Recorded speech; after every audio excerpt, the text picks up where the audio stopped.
and welcome to the Secret Vaults after show chat type thing, where we talk about things that we've just put on the internet, and then bring some people who are in them in. That's the show. It's a streamlined sort of idea for a show, isn't it? You do a show, then you bring the people in after the show type of show. Yeah, I reckon it might take off.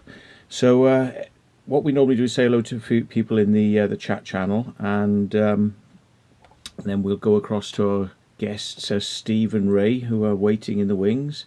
So we've got Melissa Jones, Paranormal, Luke White, Andy Argyle, Lee James, The Toon, James Bayliss, Gareth Jones, Chris Thornley, Mark Urbex, Luke White, Gareth Urbex, yeah. Exploring with Brady's sitting in the background as well. All right, okay. Jack Dorr. I think I'll probably get most of you. Merlin the Pigeon Whisperer. OK Computers. Cyrus Carter. I'm skipping through. I'm probably missing some. Rob Simpson. Yeah, Vacant Havens there as well. Tom's channel. And well, there you go. You get sort of like a feel for it. So right now.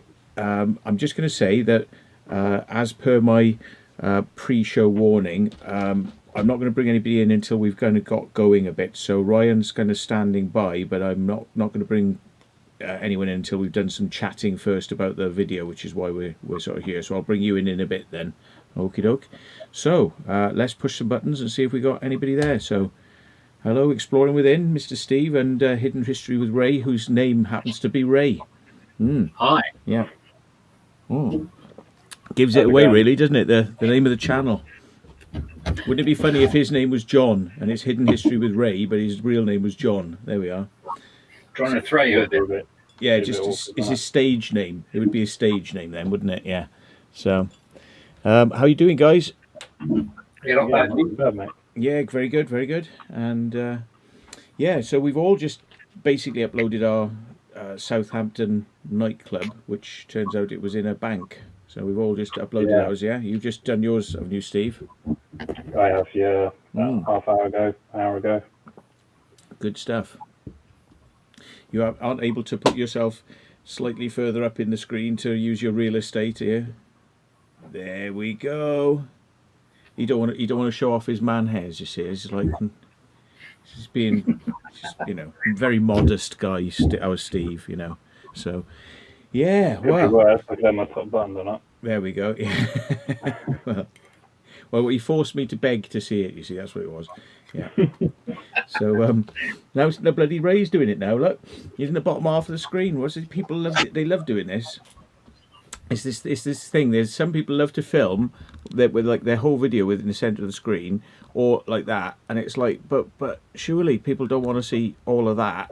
They want to see all of that. Yeah. So anyway, there we are. So right, well, how's your videos gone, and what have you been? Ray's was the first one out. So have you had much feedback on the video, or? Yeah, the views have picked up quite a bit on that video actually. I don't know what. Hang on, let's see if I can get it. 198 or something, is it? 159, which is a lot more than the previous video in 1 week. 21 likes and 2 dislikes, but you'll get, once you get popular, mate, the dislikes will come. Just give it time. You'll get there in the end. It does take a while, but you can build it up. You build up the channel following, and you will get more dislikes. Just keep at it. And that horrible sound is the fact that I'm actually fixing somebody's bloody horrible iMac, and I've literally spent about 18 hours trying to get it to install an operating system. And you stick it in on a memory stick, you try different memory sticks, you try different SD cards, you try everything, and it can see them, but it will not install a new operating system on that machine. It's just like, no, I'm not installing anything new. No, no. So yeah, it's a bit of a piss off, really. You could probably fly the other side of the world in that amount of time, couldn't you? Yeah, I mean, it's absolutely crazy, and I know you're all going to sort of be giving me advice here on what to do. Trust me. The advice, as per usual on Apple for this sort of thing is like, well, it's just supposed to work. Make sure you got it formatted as GPT partition. Reset the pre-RAM. Put the card in after you've turned it on. And it's like, no. So none of that's worked. So I've upgraded them to an SSD, but they've had to have the same operating system on it because it will not go forward. So that's great. Really good. You aren't any good at getting data off iPhones stuck on the screen of death, are you? iPhones stuck on a screen of death? No, I wouldn't ever bother buying an iPhone. But there are companies out there. If you want to send it to. Have you got a dead one then? Well, I basically got a brand new iPhone, and I used it for 6 months, and I kind of went on holiday, got like tons of videos and photos and stuff, and I was copying it from with the USB cable direct from the phone to the PC, and it kind of just errored halfway through. A lot of people might have experienced this. It just kind of conks out. It can't establish the connection. So it gets to like 50-60% and then it just kind of disconnects itself.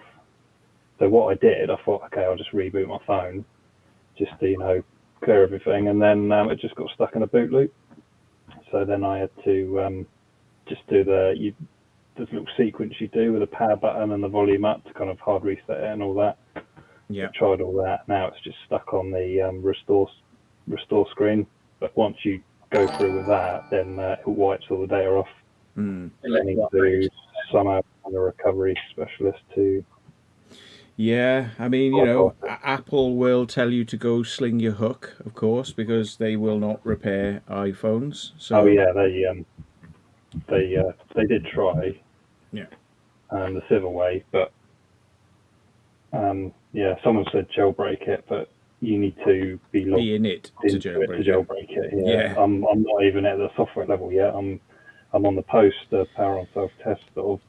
At the moment. So, there's a place called iPad Rehab in the United States, and she's one of the world leaders in recovery of phones and phone data. So, stuff where literally people have gone missing, like bodies have been found, and their phone has been found with them, and they don't know what the last thing this person was when they were alive, and Apple have gone, so what?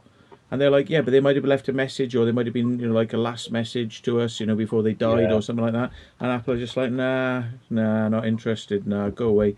So companies do exist that will get that data back, but you got no chance with Apple because they just wash their hands. Once you've bought the product, that's it. They might give you a new one if it's died, but they don't want to repair it. It's like your data is just like, that's your problem. So they're a pretty shitty company, really. Help is very hard to find. Like, help for this now. Couldn't find anybody that could give me any idea what was actually going on it. So, I mean, all I could do is I could take the backup time machine and put it onto the SSD, but I can't update, with the old, with the old operating system 10.9, which is fairly late, to 10.10 or 10. Anything higher. And I know that there's a limitation. It'll only go to 10.13, I think it is, on this architecture of machine, because it's a 2011 machine.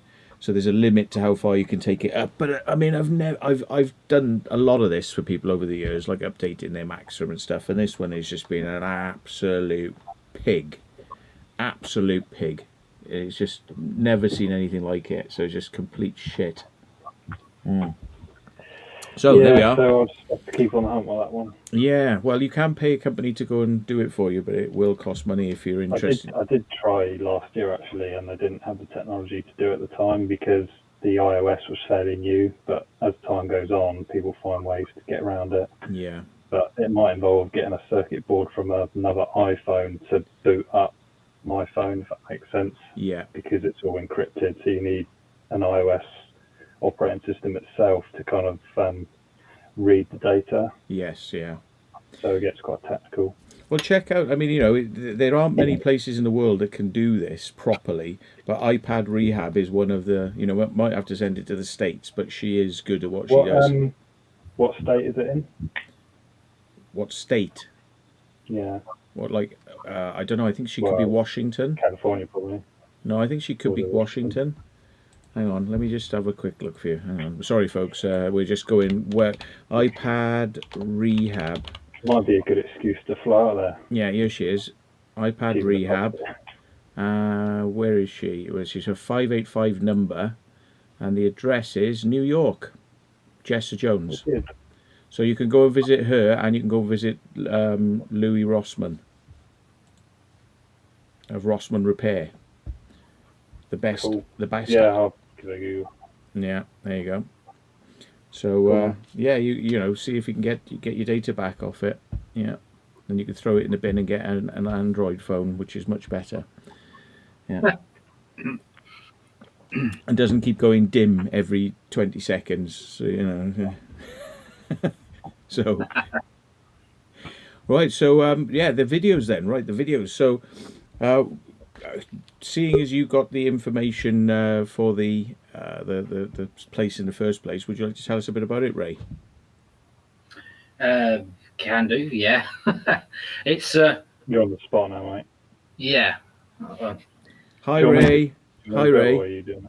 Should we make it go more and more red? You'll start jamming up.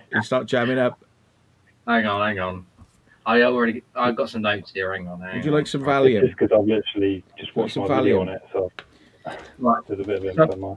Actually, I forgot. I was going to building take my caffeine tablets. So, the history of the place, by what I've researched, the building itself was built in 1940. Mm-hmm. And it was designed by the Bank of England. Mm. And in 1994, it became the club known as Walkabout. And that's really all the information I actually had on it. Yeah, Walkabout and Elements then, wasn't it? So I heard it was built for the Bank of England originally, like in 1940, as Ray said, and then it became a bank, possibly Lloyd's, TSB it would have been back in the time, and then it was sold on to Walkabout, which was that Australian themed bar and club. Mm-hmm. Then it closed, and then I reopened as Wahoo, I believe.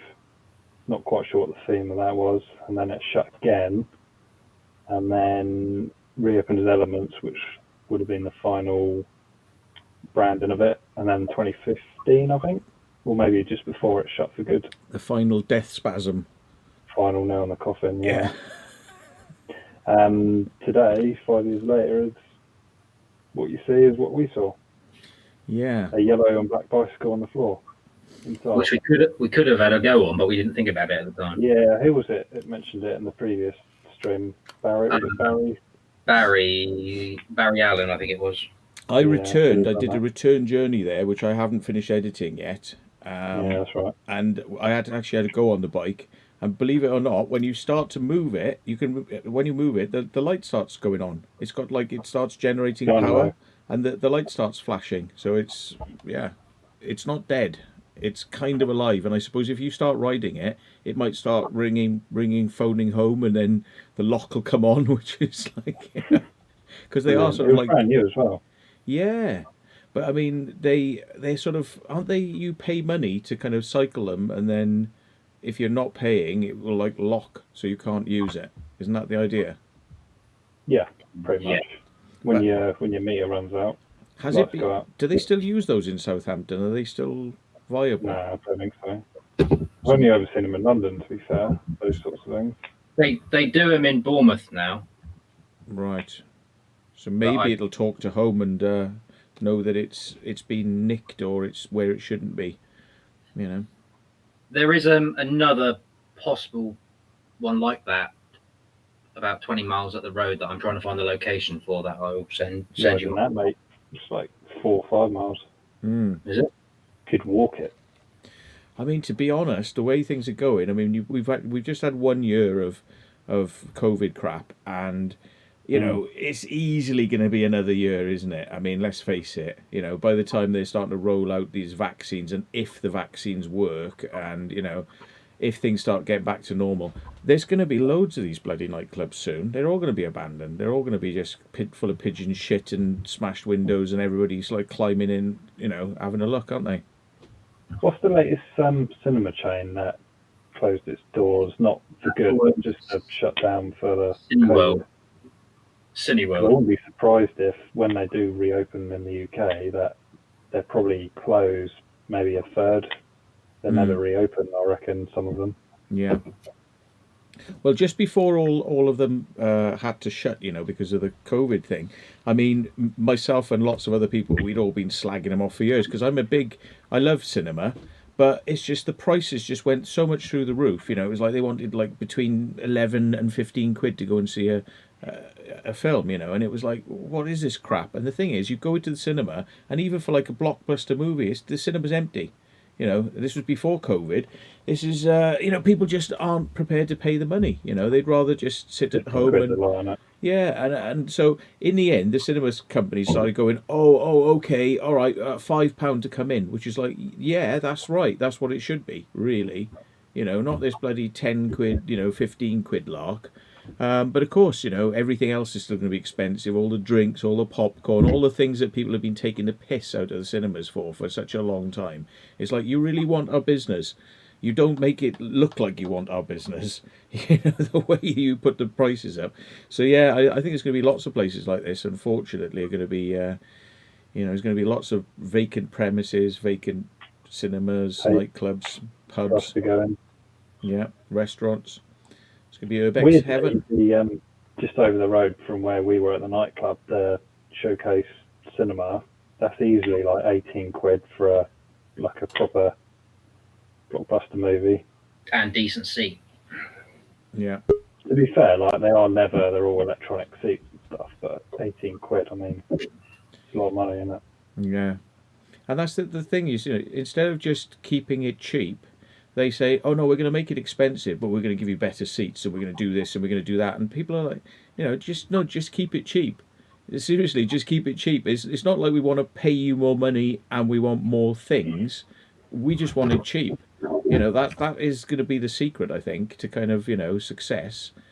But it'd be cheaper, I reckon, to get a Sky Cinema subscription package, to be honest. Yeah, you know, it's cheaper you need to a mortgage for that, it is. Yeah, I mean, it's cheaper to get like something like Amazon Prime, you know, £8 a month, and you've got loads of hours worth of movies and everything at your fingertips. Prime's rubbish. Prime Video is rubbish because there is stuff on there, but most of it you've got to buy or rent on top of your Prime Video subscription. Yeah. Netflix is much better. Now TV, because Now TV is better because you've got a large selection for free, technically. Yeah. You don't need to buy more like you do with Amazon Prime.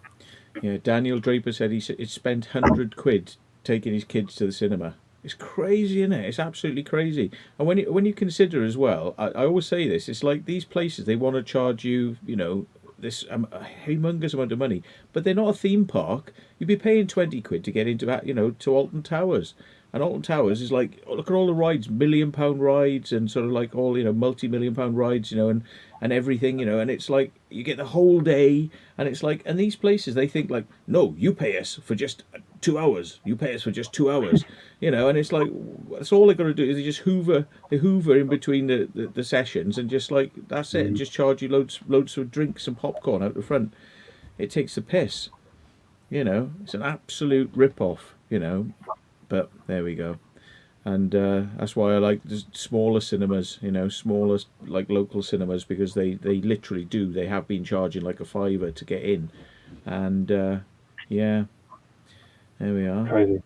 Yeah, so, right, well, we were all quite surprised to see the bank vaults underneath, which was interesting. Yeah.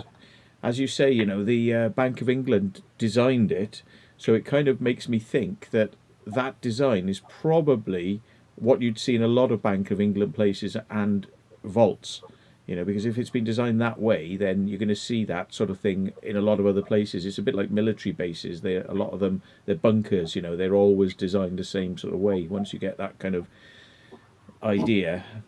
It's a bit like an ROC post. Yeah. All of them are the same, aren't So it's interesting to see that they have like an outer wall, then they have the actual they? safe Perimeter vault. way around it. Yeah, and I suppose it makes it hard if you're going to be somebody who wants to do a bank job where you're going to drill through the wall.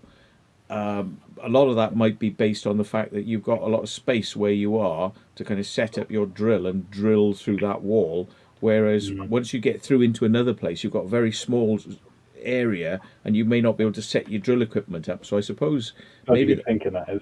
yeah, I think that's maybe what they were thinking of. And even those guys that they did a bank job in, was it Hatton Garden or something like that, where they filled it with water. Did they fill it with water and then they went through? But I mean, all your water would like just slosh out into this secondary area. So it wouldn't achieve what you wanted to do if you had a double wall. So yeah, interesting. It's a bit of a squeeze of us for us getting past, wasn't it? As you might have seen on the videos. Yeah. Well, it wasn't that bad, was it? No. No, it was about 2 foot, 2 and a bit. Yeah. So no, Cozy. be good to see a working example that sort of shows it, in good condition. And also we were looking at that. There's a vent thing that when the big door would be closing, there's a vent that connects, and that would have folded down in behind the big door, and then you close the door on the front of the vent so that the room is sealed. No air comes in or out. It's like a hermetically sealed room then. And when you open the door again, then the vent is probably spring loaded. It sort of like would just sort of push back up into position, reconnect to the vent attachment, and the room would then be ventilated whilst the door's open. Yeah. Must have took some work converting that to a cellar. All like the pipe work and gas pipes and stuff like that. Well, do you know what? I don't some think it work, would take an awful lot, to be honest. Not really, because I mean those cellar companies, they're very much streamlined these days. They literally just run the pipes, drill a hole, shove all the pipes up, and then literally just put the machines in and just pop the pipes in, and then put the pipes around the wall and pop onto the tops of the barrels, and then just chuck a freezer thing in the corner, and then just make sure that you've got some sort of like airlock door to kind of keep the cold in, which is a freezer door. It's a freezer door basically, isn't it? Yeah. I mean, I don't think it would be that much work, but I think putting the original bank vault probably was a hell of a lot of work. Putting that in originally. You see the thickness of the concrete as well.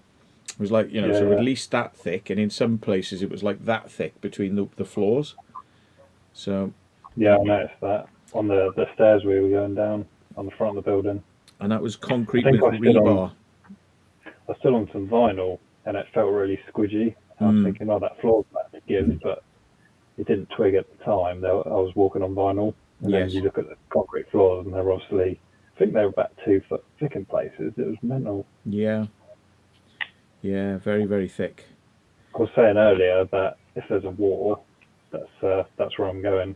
Yeah. Yeah. Bit of a mission to get in, though. You have a hard job to get in there in a rush. Yeah.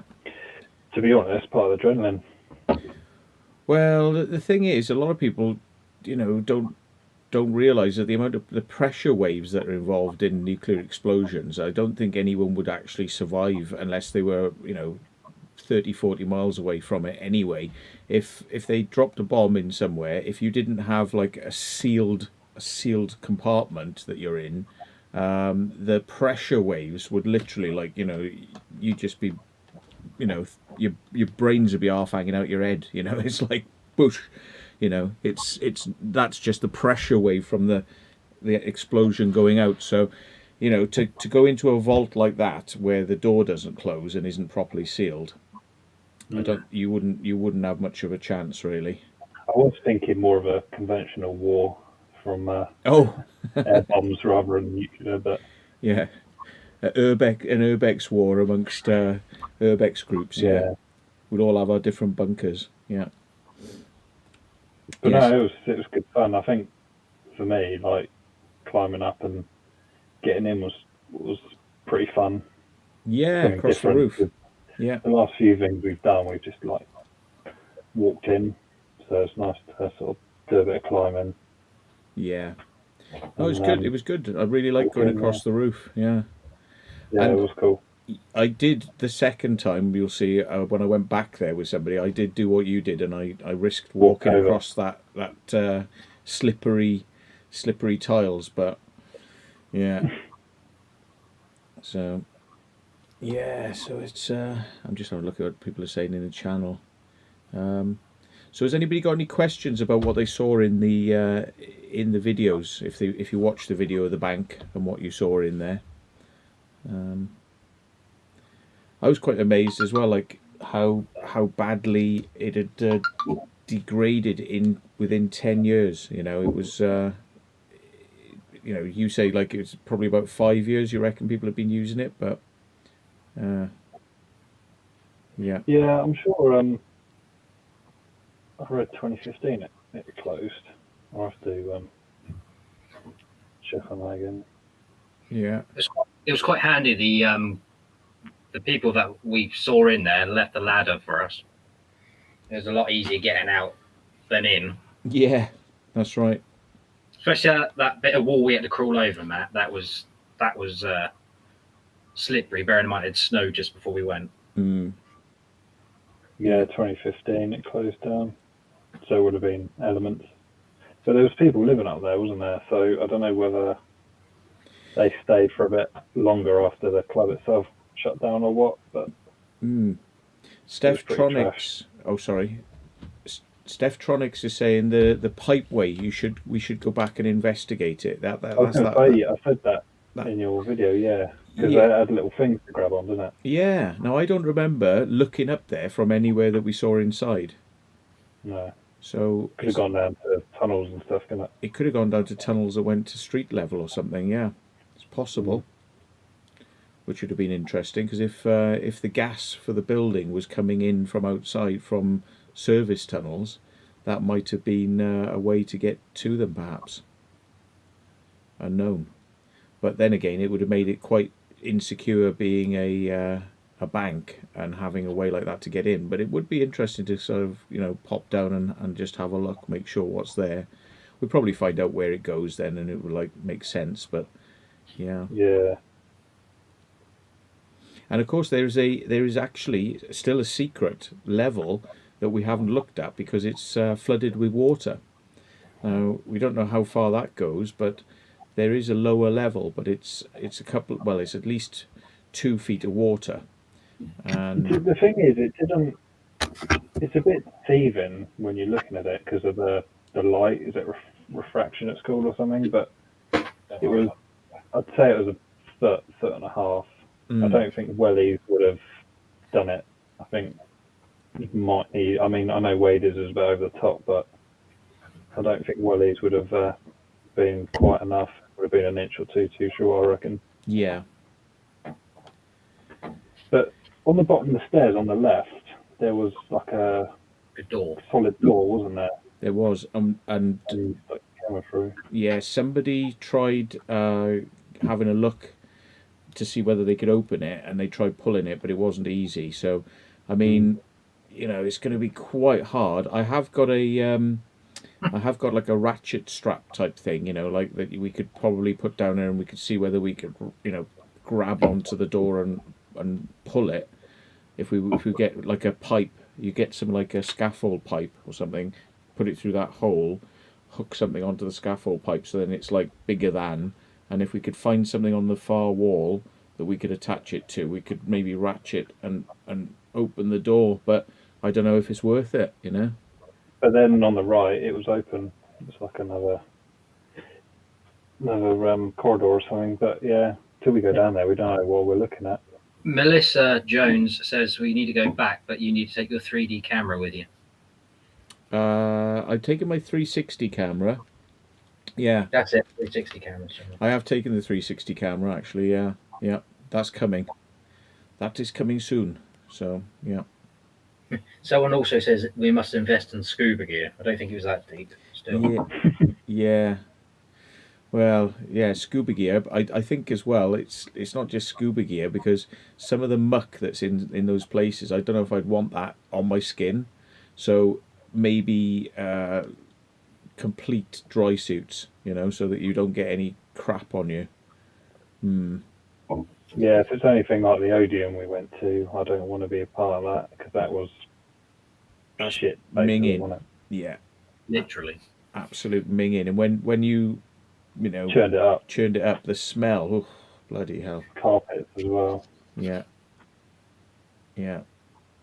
Scuba gear is expensive. Yeah, I don't know if I really care how much I care. To kind of go and see down there. I'm not too sure.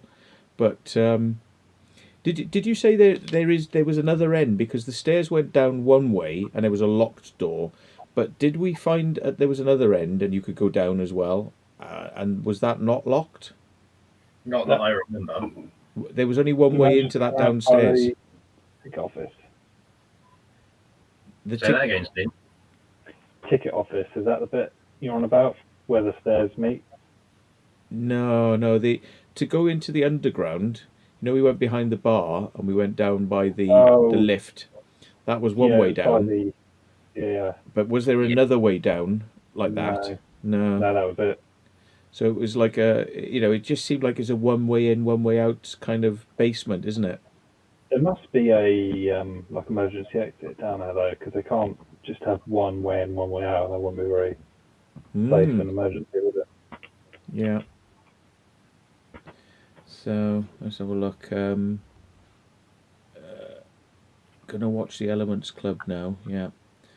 So yeah, so that's a couple of nightclubs we've done recently because we did the one in Plymouth with the Derelict Plymouth Unearthed, and they've got their videos up now as well. So if you want to go and see that, check them out, or the link for their video is in my video. So if you want to get to it, but yeah, I mean, I'm guessing there must be a lot of stuff like that down in Southampton. It's not going to be the only place. No. no, because I believe I was reading something on Facebook the other day. There are a group of people that have actually found some underground shelters as well near there. Oh, Um, just up the road. I did mention it to you two on the night because I did read it that evening when we were waiting in the car park. But yeah. What were you saying about there was we missed the opportunity for a big shopping centre, wasn't it? Called a Bargate. Bargate. Ali Law has done that one, but I've seen that on his channel. Yeah, but it's been demolished now, so it's just a fascia that's left, is it? Yeah, it's just up the 100 yards up the road Oh, from the right. club. Not even that, really. But literally, if you were to get in there, it's just once you get past the front, it's just like gutted inside, just like Nothing flattened. there, mate. It's just Yeah. it's flattened, and that's I think probably the foundations of the new buildings are going up. Right. But I think up until maybe 18 months ago, maybe 2 years, there was a bit of the old building there, but it's all flattened now. Mm, okay. But yeah, it was a pretty bad shopping centre, really. Yeah. Old But school from an urbex point of view, it would have been quite a gold. good one. Yeah. Yeah. Yeah, Ryan has said that it was demolished in 2016. That long Margate. ago. No, Margate, he's saying. It's been demolished since 2016. But I think he means Bargate. Oh, Bargate, right. Yeah. Oh, yeah, I thought it meant Margate, the place. Yeah, okay. He must be local to us then if he knows that. Let's bring him in. Let's bring him in then. See if he wants to come in. Yeah. Hey, There he how's it is. going? Gagging for it, look. There he is. All right, mate. Yeah, no. So where are you guys located around? Because I'm Winchester, so I'm pretty close to Southampton. Romsey. That's right. Romsey. Fair enough. Not far. Yeah, no, because I know there's a building in Romsey that I was going to do, but a van showed up. I'm trying to find the road what it's on. It's like in a business park. just near the train station. Oh, right. That's like 100 yards from my house. Oh, is it really? Oh, So I take it. he can check it out. You want to chat to him privately and then tell each other, because everybody will be running down there otherwise. Oh, yeah. If you go to my channel, my email's in the bio, and then just send me an email and I'll go and have a Yeah, look. all right then. I'll do that very quickly. Do you want to tilt Yeah. yourself down slightly, Ryan, because Oh. you're off the bottom of your screen a bit. You know, you're just like. Oh. Oh yeah, just sit up. Yeah. There we go. Sorry. Sit up, son. Straight back, shoulders back. Come on. Posture. Yeah, that's it. Oh no! Now you can see my man tits. Oh no. Oh yeah, we're all at it tonight. Yeah. So yeah, we're all in a similar sort of neck of the woods. Really, we'll probably bump into each other one day. Yeah. Well, I've been looking at new houses today, anyway, Oh right. online, up in Salisbury area. Right. Thinking of a move here. Yeah, at some point in the next couple of months. Yeah. Well, that's if this COVID thing blows over quickly, but which it probably won't. All eyes are on the vaccine, mate. That's Well, my wife's already been given the vaccine, Mm. so There you go. I've requested on your Facebook page. oh yeah, I got it. Yeah, I take it it's Ray, isn't it? Your name. Yeah. Yeah. no, his name's John. Raise his stage name. Yeah. oh, only on a Saturday night. Yeah, Yeah. That'd be Jennifer, not John. Yeah. So what else did we see in this place? And this bank looked like it had been people had been living there, so they've been using it as flats, and it wasn't easy to see how people would have been getting in and out of there because the back of the building was being bricked up, which looked like it was probably security shutters, you know, and a van would have driven in, and then they would have offloaded money. And then taking it in the lifts down the stairs. That's what it kind of looked like. But it did look like that everything had been bricked up. So I couldn't see how people would be sort of like letting themselves in and, you know, finding their way in to get to their flats. It's a bit weird, really. So I mean, was it easy to Yeah. get in place? say again, Ryan? Was it quite an easy place to get in?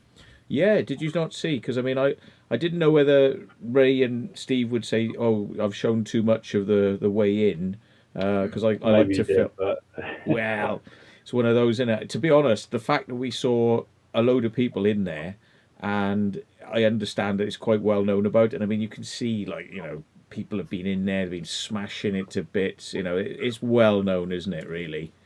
Well, it wouldn't surprise me because there are quite a lot of people who are homeless in Southampton. So, Oh, I don't think they would be easily getting in there because it's like a bloody assault course for your average person, isn't it? But yeah. yeah, no. So, is it quite? Because obviously, I don't want to know like the actual location. Like maybe in a bit, Ray, you could like let me know where it is because I've wanted to do it, but I've not. I don't actually know where it is in Southampton. Mm-hmm. So I have by the no. Bargate, mate. We'll Yeah, no. yeah, There you go. we no problem in telling you at all. Like, I mean, you know, and watch the video, and you'll be able to work it out and see exactly how to get in. But I'm imagining that the next time we go there, there's going to be barbed wire up on top of that roof. What do you reckon? yeah. Nah. I reckon. Yeah, Oh. We'll just take a ladder and go over the main wall. which is very tall. You need a big ladder. Yeah, that wall How is super high. How tall is it? 12, 18 Thir- foot in places, I think. Near enough as tall as the building. I reckon it's about 30 foot high. That main the back no. wall could be done, but I mean the thing is as well, we haven't looked to see is there a way you can get it from the other side rather than the way we came in. And yeah, I don't. What where the graffiti was on the wall? The Jägermeister. where the Outside. Jägermeister, that's still quite big, isn't it, as well? Yeah, I don't think so. Yeah. So you need go on. so you need a ladder to get onto the roof to go in. Not at the No. moment, no. But what we're Okay. saying is, if we didn't have access to the way that we went in, Oh, would there be okay. another way to do it? Yeah. Because what I'm thinking is, I'm not too sure. Because obviously with the lockdown, I'm not too sure. Because I'm not too sure. Should I have someone else go with me? Always a good idea, yeah. Because if you fall off a wall, and you'll be Yeah, the, you'll Especially be how the, you saw how slippery it was. yeah. yeah, Oh, if one person falls off a wall and is not responding, it's going to be a 999 call, and you won't have that chance if you're on your own. Oh wow. Well, where is it? Unless you got one of the new Apple Watches that will dial the services for you when it detects a fall. Oh That'll right, be your friend. yeah. There you go. Boom. I did my wrist in yesterday. Oh, Yeah, sprained wrist, sprained hand.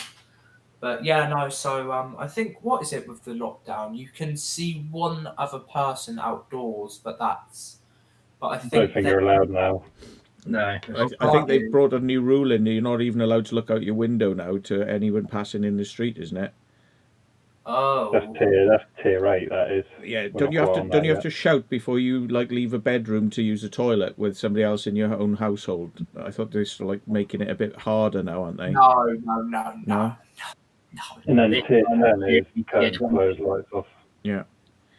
So and if you're going down to the supermarket, you have to have a flamethrower, like like sterilizing the air in front of you now. Like you have to flamethrow for at least 3 meters, as you walk down the road. So yeah. But I'm gonna pop off in a sec just for a little break because I need one. So I'll be back in a minute. But somebody has been asking me on the thing many times. They're saying, so if anybody would like to pick up on this, perhaps exploring within Hidden History with Ray, they're saying, what was your best explore of 2020? Do you want to start with telling them about that? And I'll be back in a sec. Okay. Yeah, go for it. I think it was the Portsmouth fuel tunnels, to be honest. It was, well, one of our first big explores, really. Yeah, I mean, we pretty much started out in 2020, didn't we? We were doing sort of slow-mo type videos before that, which Yeah. some of you might have seen on our channels. Which is a bit embarrassing, but, we had to start somewhere. Well, it was a bit of fun. It was kind of what it was, wasn't it? But yeah, I think for me, it's a tricky one.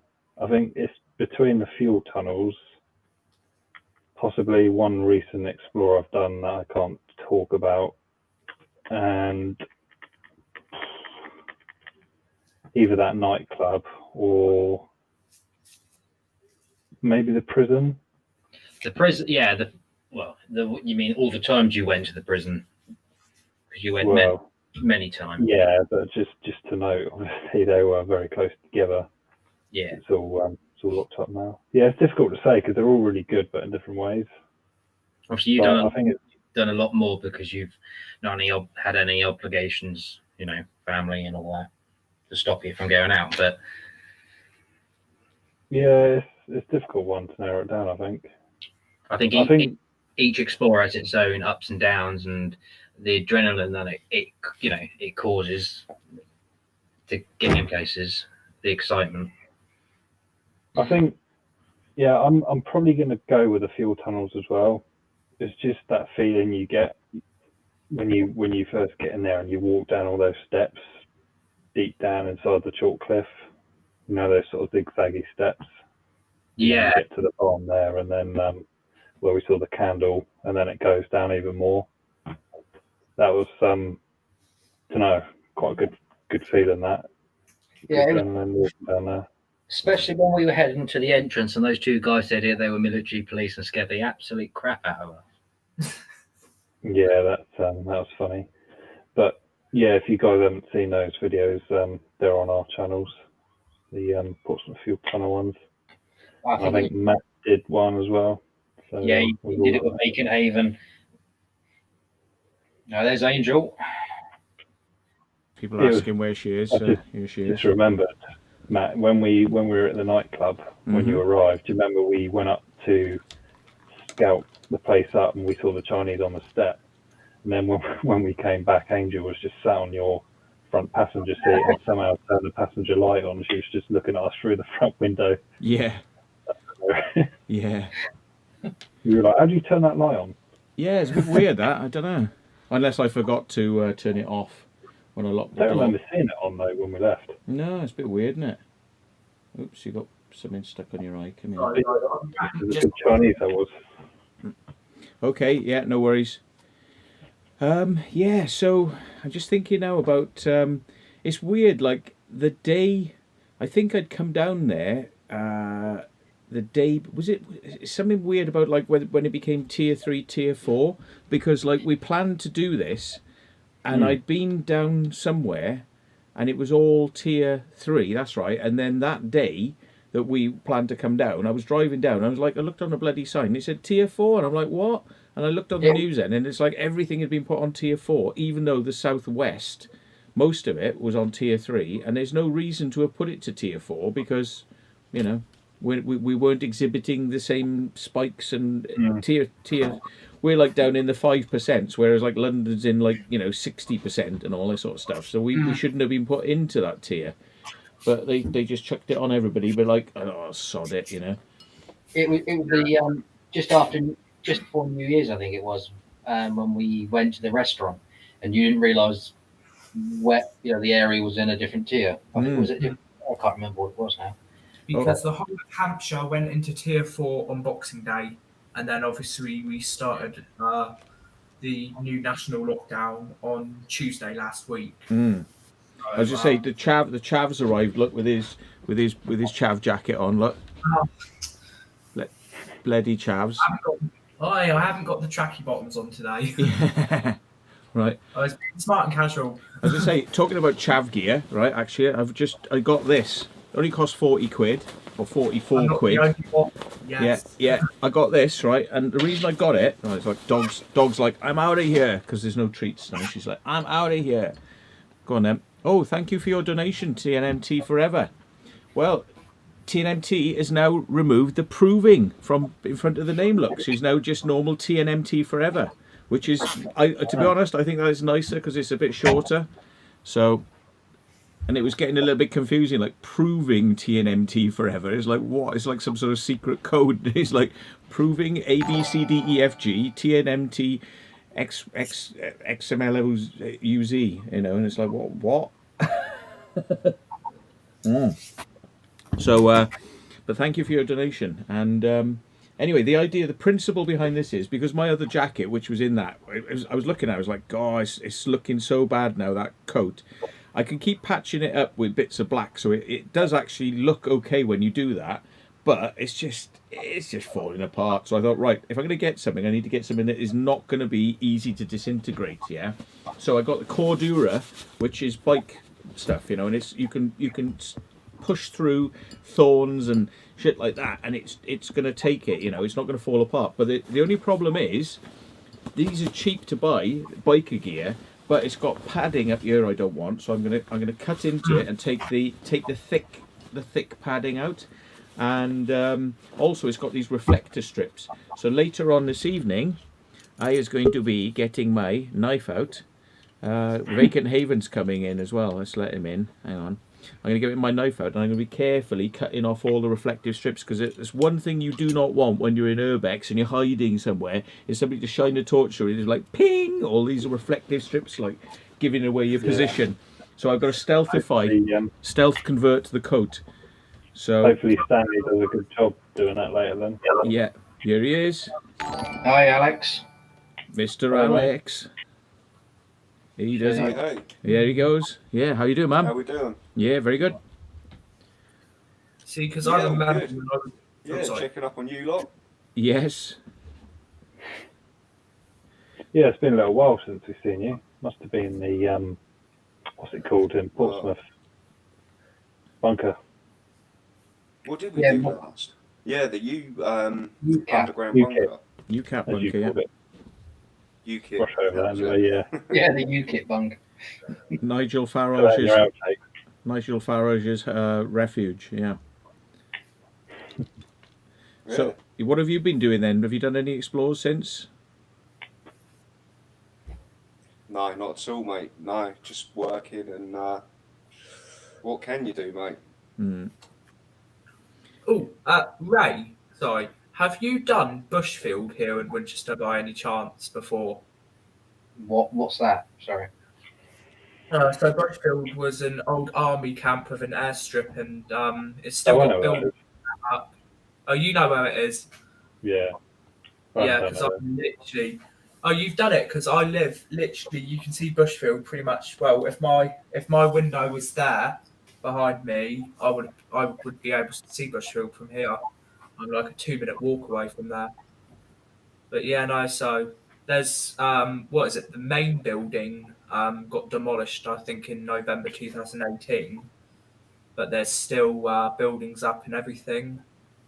And apparently, I think just a mile down from Bushfield, there is actually rumours that there is a underground area as well. So I've been trying to find that place, but I'm yet to successful to find it. I know. I know another underground place in Winchester as well, but I have to wait until we're allowed out a bit more. Oh, just so have you guys been out at all recently? I have, yeah. The last one I did was the Nightclub. We know you have, Matt. Yeah, no. To be fair, though, it is Matt's job, really, isn't it? So. Well, I got a great story, which I'll tell. This guy knows, and I think Hidden History knows, but I can't talk about it publicly.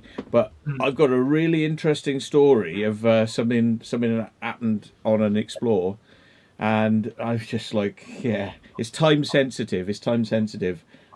Because of the location involved, and we don't want to put anything out just yet about it. I don't really want to talk about it, but oh boy. Heads are gonna roll. When this story comes out. Oh boy, yeah. So, what's the funniest thing you've ever seen on an Explore before?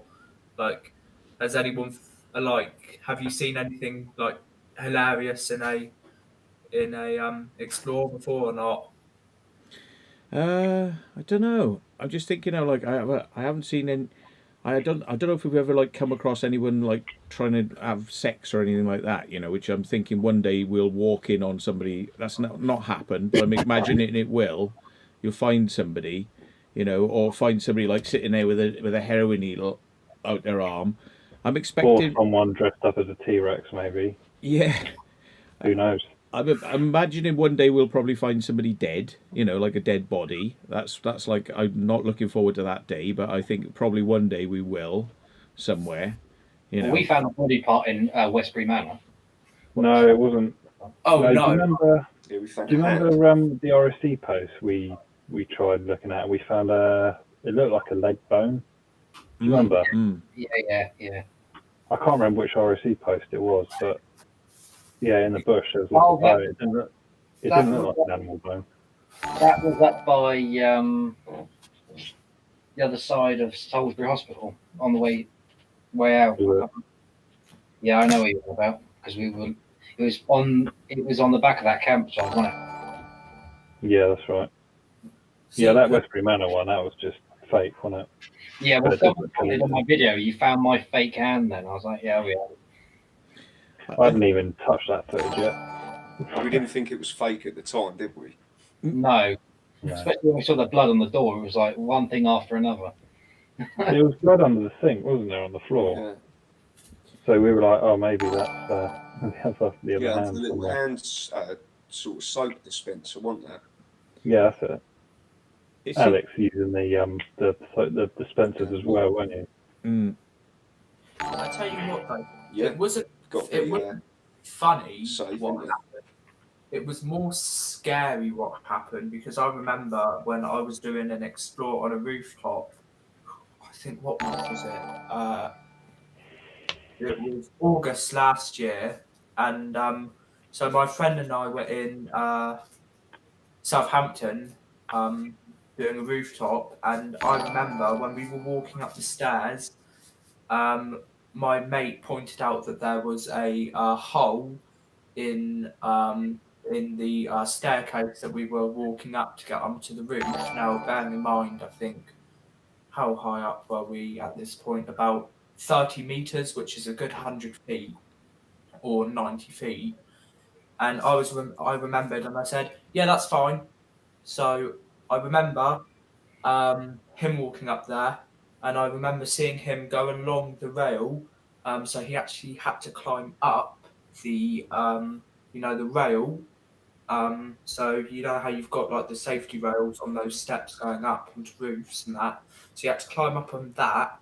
Now there was only one of them, so you just had this tiny pole about this big up at that height, and all I remember him doing was as soon as he got onto that, slipped off the rail, boom, straight onto his nuts. And I'm just thinking there, like, okay, we're not doing this roof anymore, because if he hadn't have landed like that, he would have gone either over the edge or through the staircase.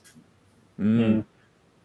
So yeah, it's like at the time I was laughing, but at the time I laughed it off, but I was like proper terrified after seeing that, because that was like I nearly witnessed my best friend's death, pretty much, because 30 meters up, no chance, you're gone. I suppose I had something similar, but I talked about this in the Guildhall in Bristol when there was a roof bit that had like a glass skylight on it, but it's an old-fashioned type skylight, and it sort of opened like that, and I said, well, if we get a rope down there, I could probably go down. So I said, is there anything like that around? So there was this metal stuff, like I don't know what you describe it as, metal rope, like that was on the roof. So we chucked it down there, and I thought, I can get in there now, and I can sort of start to sort of like lower myself down, and I got myself over the edge, and at the moment I started to take the weight on my hands just slipped. So it didn't hold on, so I just went down vertically, like at high speed down the rope, and I just like crashed onto my arse basically, and yeah, that was a bit silly, really. So I'll have to be more careful in the future with trying to do anything like that, because you think you can, like hold on, but you not always. So I just like ended up sliding down at high speed. Because a similar thing happened to me as well in 2019. Because you know how you've got the roofs which slope up like that. So what I had to do to get up onto the roof, it wasn't a long bit to get up. It was probably only about 20 feet, but I remember you have to like cat crawl up it, so you have to get your knees on the roof and then climb up like that. And when I was going down, because it had been raining on that morning that I did it on, I remember when I slid down, I just had no control, just slipped down at probably about 15 miles an hour straight down. And if there was no roof, like if you had to climb up onto that roof bit to get up, if there was no like bit underneath, I could have gone straight down, and it was like a 10-foot climb to get up. So that would have been pretty bad. But yeah, and I caught that on film as well. And I remember I just looked all cool about it, and I was like, "Did you guys see that and all that?" But then deep down, I was like, "Oh crap, that could have ended really badly." Ray, Steve, Alex, any sort of like near misses on explores where you've nearly injured yourselves climbing around, or? I was just trying to think to myself. We've nearly lost Ray to the sea once. Oh yeah, we did.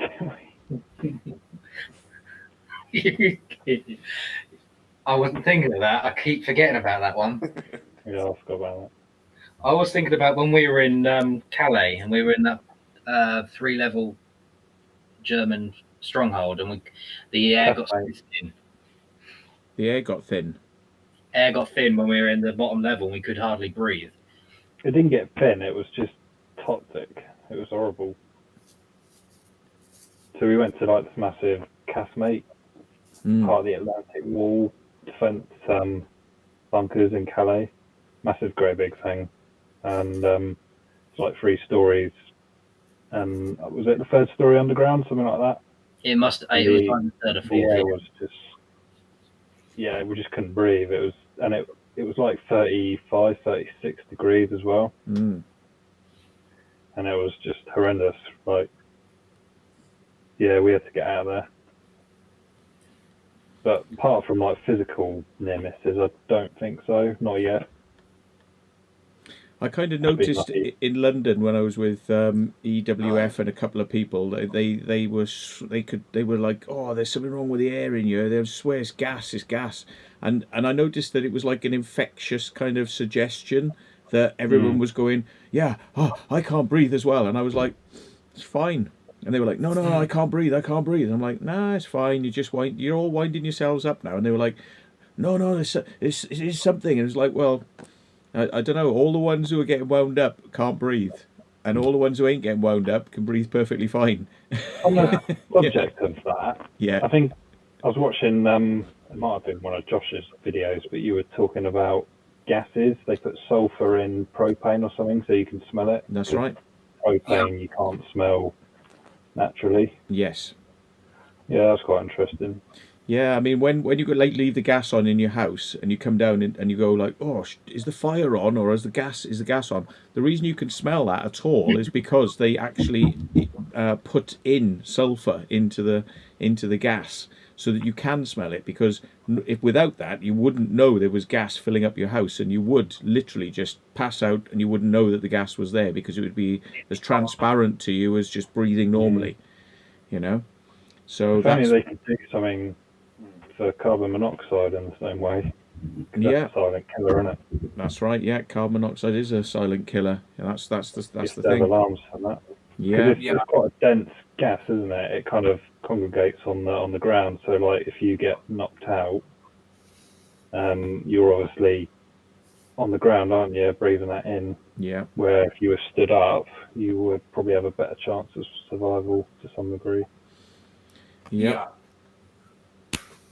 So Vacant Haven, then have you had any near? The most toxic place I've been in is probably the fuel bunker. Yeah. Strong smell of oil, wasn't it? Yeah, you were suffering for a few days, weren't you, Matt? And it's that dodgy stuff. It's quite. Yeah, I think it's like it got onto my onto the clothing and things, and it was like it just seemed like I could smell it for days, like I could smell it on me or around me and things, you know. But I did actually think afterwards, believe it or not, I've kind of come to a slightly different conclusion on it now, because I started using this soap that's actually got sulfur in it as well, and I didn't realise it, but when you wash yourself like that with this soap, and then you know, I could smell it, and I wonder whether it was a bit to do with that, or it was, I couldn't decide, is it this sulfury smell of this soap that's got sulfur in it? There's like, you know, apparently fancy soap. So I don't know if it was that or the smell of the oil, but yeah, it was making me paranoid for days, actually. It's weird like that, because there's like certain tastes of like drinks or like food which like stays with you for ages. Because I remember when I had to take antibiotics for a week, and to take those, what I used to have is one of those innocent passion fruit smoothies. Mm-hmm. Whenever I used to drink that, about 30 minutes later there was a huge aftertaste, and I thought that it was the antibiotics all the time. But then when I had one of the smoothies a month later, after I stopped taking those antibiotics, taste was there again, and it was a smoothie, and it was repulsive taste afterwards. I'm not too sure if any of you guys tried that Frappuccino unicorn Frappuccino from Starbucks a couple of years ago, but that had an awful aftertaste. Pike on a Trike says that he fell through a floor of an old looming factory once. He went down 2 floors and knocked himself out, and he said he never went back there. Well, there was a girl who fell through the floor, or a couple of floors, in the place we went to down in. That was a loom place as well, and it had wooden floors.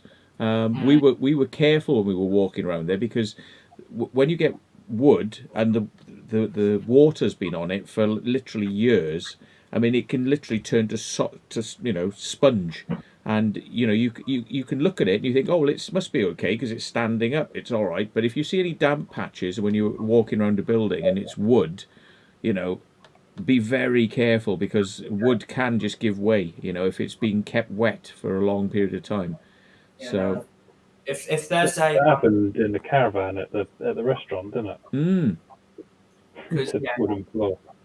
Talking about that, if you are on an Explorer and you see that, try to completely avoid it, or if you can't, then just be very careful because, like, always be prepared for the unexpected on an urban Explorer, or even if you explore rooftops and that, because anything can happen. I've just thought of another one actually. We've done some real sort of extreme climbing up.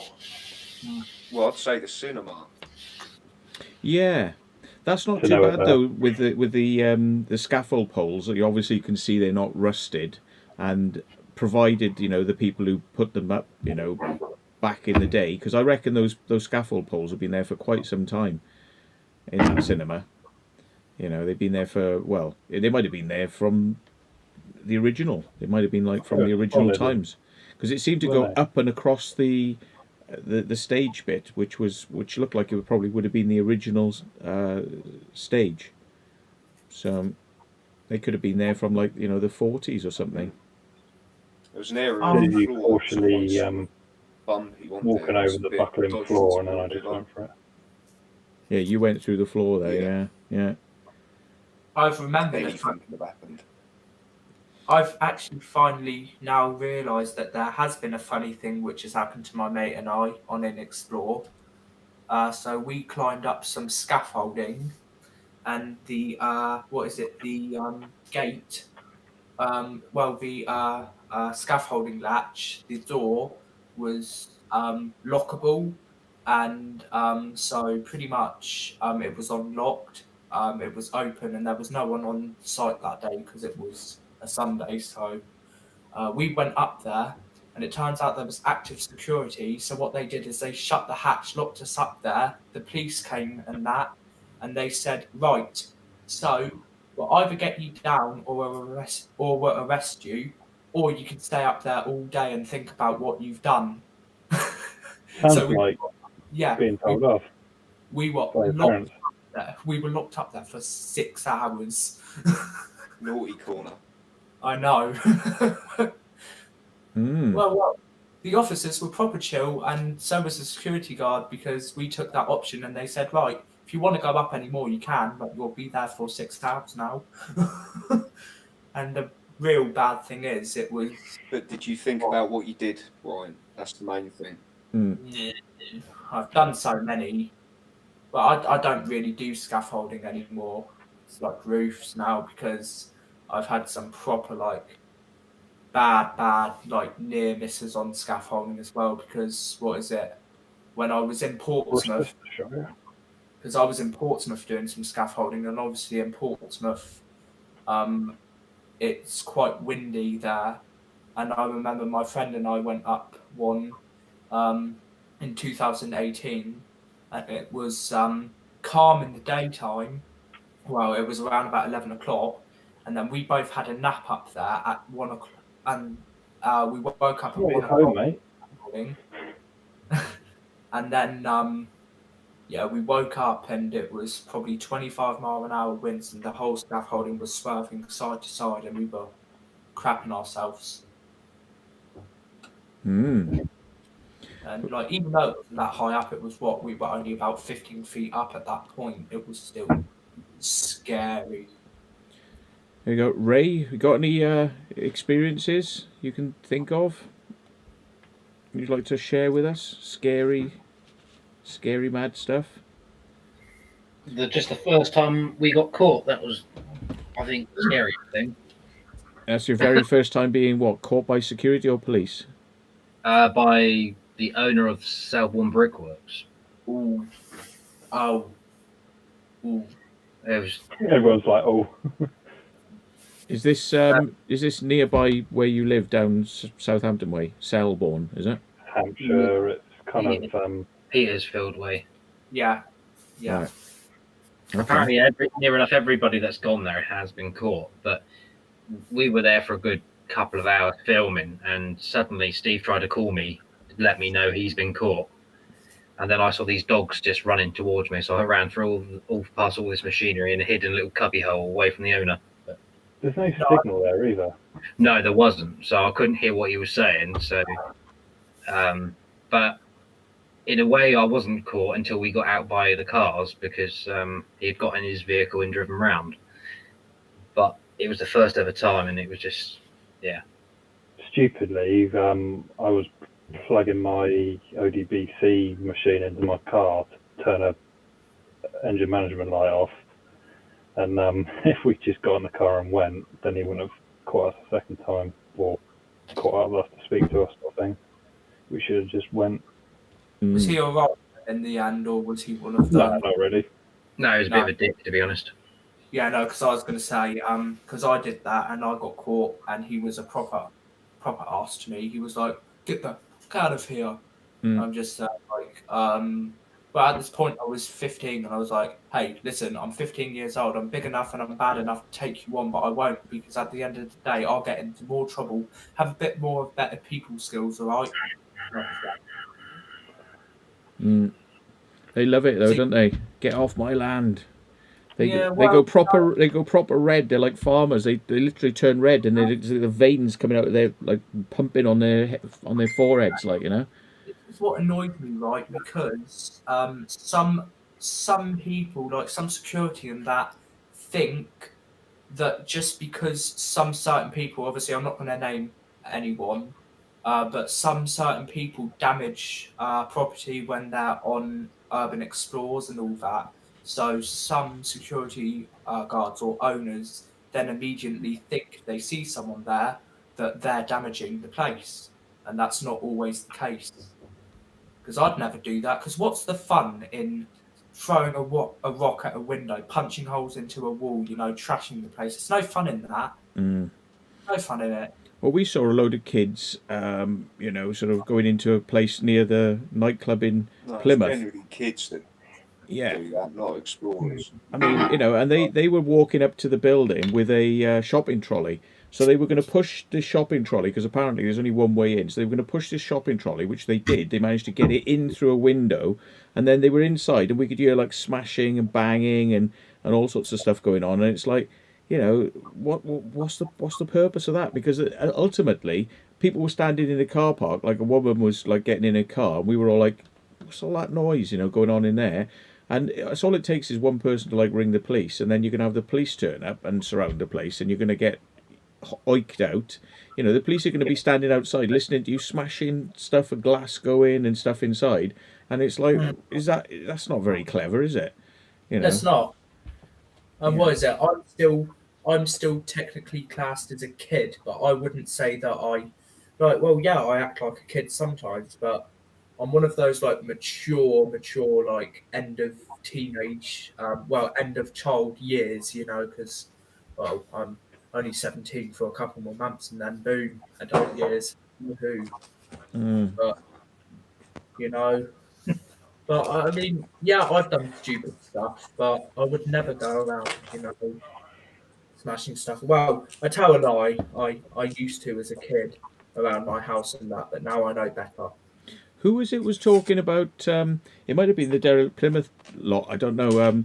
They were talking about somebody dropped something and it nearly hit them. Like somebody, when they were doing something, somebody dropped something down beside them. That happened to me once when I was like in a illegal rave, and it was in a. They were smashing shit out of this building, and it's like it had been a perfect building before, but people had come there and they were just like smashing everything as they were like partying. They were going through there, smashing things off and smashing stuff. We arrived, and when we arrived, literally like glass went out of a window and down beside us, and somebody threw something like a chair, I think it was, and it sort of like landed beside us, and that's just like arriving at the building, like, and it was like, it's just like, what are people? What the hell? Like, imagine if that landed on somebody's head, like, and cut their head open, or given them a fractured. Probably Bruce Willis, isn't it? You know, yeah. It's like throwing stuff through windows, like when people are walking underneath. Absolute idiots. Senseless people. Yeah. Like, what is it? This guy quite clearly knew that he had to wear a mask, right, in Iceland today, right? So I was in there. It was like, bearing in mind, it was only 8:30 in the morning when I was there. He had his face covering on, but it was over his face and nose, right? And as soon as he walked in, he thought that he could be a big boy and start an argument with one of the workers. And one of the workers said, "Excuse me, can you put your face mask up?" And he said, "Oh no, I'm exempt." And then I just looked and I was like, "You're clearly not, because why do you have a mask?" And the worker then said, "Well, can we see some proof?" And he said, "Fuck no." I was just there like, "Yeah, let's see some proof." Absolutely no proof whatsoever. And I said, "Right, before I start getting angry and I remove you myself, you better walk out those doors." And he did. Yeah. Because I don't know why some people are so senseless. Well, bullshit artist, isn't it? Yeah. Alex, do you remember the explore we got caught on in Hampshire? It was that old abandoned, was it like a nursing home or hospital? You know, that big chap had that vicious dog, and the dog was proper waiting to go for us. Oh, you mean? We spoke to the guy. He said something to the dog. Yeah, the dog, like the body language completely changed, and then he was like happy. You mean that a location that Chloe Urbex gave us, which was up by the watercress line? Yeah, I think so. Yeah, that was a bit of a bitch, that one. Was that, yeah, I don't think by he any knew chance, sort of. was that by any chance the Alton station near the Alton station, the Watercress line, or the Oxford one?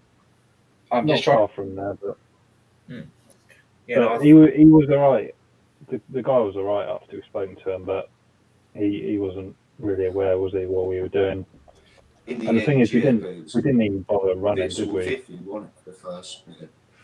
Thing is, right, Even people are though- talking about people shooting over their heads with guns and stuff like this. I would film if anyone's ever doing that. You want to film, and you want to film yourself shouting to them. There's people here. Stop shooting. And if they keep doing it, you show that to the police. Get their bloody that one. Oh, that place. Yeah, I couldn't get in there. Nor could we. That's why we got caught. Yeah. I mean, it was like some people have said, "Oh, yeah, there is a way," but we looked around and it was like fully metal shuttered everything, like so we couldn't get in. You could if you had a ladder and got up to like level floor 2 and in through a window, but not from ground level. Yeah. We could have given them a burger. What year did you do this by any chance? Say that again. Sorry. What year did you do this explore? This Like year. 6 months ago. Yeah. It wasn't sick back in. There was a place Yeah. you could get in. You could get in 3 years ago. It looked pretty small, actually. The place. I mean, I was quite surprised, that people were sort of It didn't look like a very big explore, It took me 10-15 minutes to do the whole place, and then I was just bored of it, so I climbed out the window and left. And nearby there was a tall water sort of thing that looked like it looked like it had a room at the top. So if you could have got up there, there was a room on top of this kind of water tower, but it was probably just a fake facade. There was no room up there really, but it was made to look like as if there would be a room up there. It's just part of the show, isn't it, really? Yeah, no, I have been doing exploring for quite a while, but I just haven't documented it. I mean, that was the day we did Westbury. Yeah, it was. Yeah, that was the day we did Westbury Manor, and we spent a good 4 hours in there and sort of thought we'll check that place. Yeah, no, I would really like to do that. I've never done it, but what's that, Westbury? I'd love to do that. Yeah, I believe it's up for sale now. If Just make sure you film when you get caught. Yeah, you want to keep filming if you go to that place, because if the loonies turn up, and And then you can just go, it's lovely around here, isn't it? I'll take one. well, it's good. I mean, there we are. You see, I mean, urbex, and out of all this, like, noise and crap from the loonies who live next door to it, out of all that, I mean, it's probably created enough of a stir. The BBC went back there. They've cleared out these documents now, finally, which they promised to do for the BBC, but they never did. And now they're like, the tree has been shaken so much that they're going to sell it, which it should have happened, like, 15 years ago. You know what I mean? It's like they should have sold that place a long time ago. Well, if you did that, we wouldn't have got in. Yeah. I remember, right, when I was doing an explore, and the guy came out shouting and everything. So I was just over his property by like just this much. Right?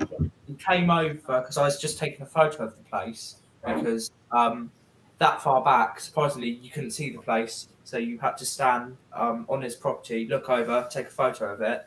And he came out shouting and swearing at me, saying, "Get the fuck off of my property now." So instead of arguing with him, I just hopped over the line where his property started, and I went, "I'm off your property. Fuck off." Are you talking about at Westbury now? No. Different This place. was near Westbury. This was very near Westbury. This was 5 miles down, but the place has now been turned into a house now. Right. So, yeah, no. So Yeah. it was 2 miles down from Westbury, well, 2 miles up. Well, the thing is, I mean, what we may see, we'll have to see, but, people buy these properties and you go, oh, hallelujah, they bought the property, and then they'll do exactly what the last lot did. They'll just sit on it because they want to get their planning permission, and if they don't get their planning permission, they're not going to do the work on the building. So it's like, and this just keeps going and going and going.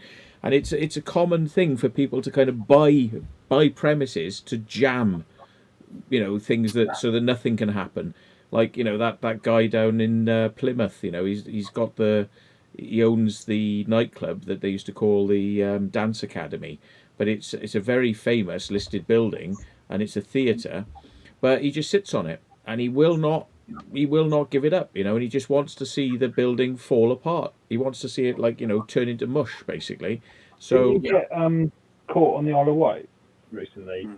Some guy randomly just come out and like can't be here or something. That was Not long ago. Oh, that guy who came out and said, you can't go in this old hotel that's there. Yeah, That's that been, one. yeah. Well, everybody has been saying, in the comments that guy's well known and he's hated on the Isle of Wight. He's absolutely hated because he owns whole swathes of hotels and premises, and he just keeps them all empty.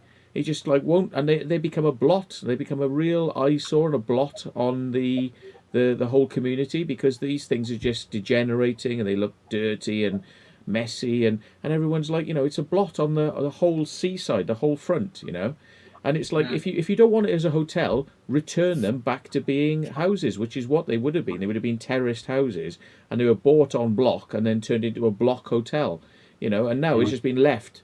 Well, turn it back into houses then, but keeping it for 10, 20 years, is kind of in limbo, is crazy. And this person is really sort of the locals are kind of mate. Well, I think with Westbury Manor. Yep. I think with Westbury Manor, it's in such disrepair, it's probably going to get knocked down, isn't it?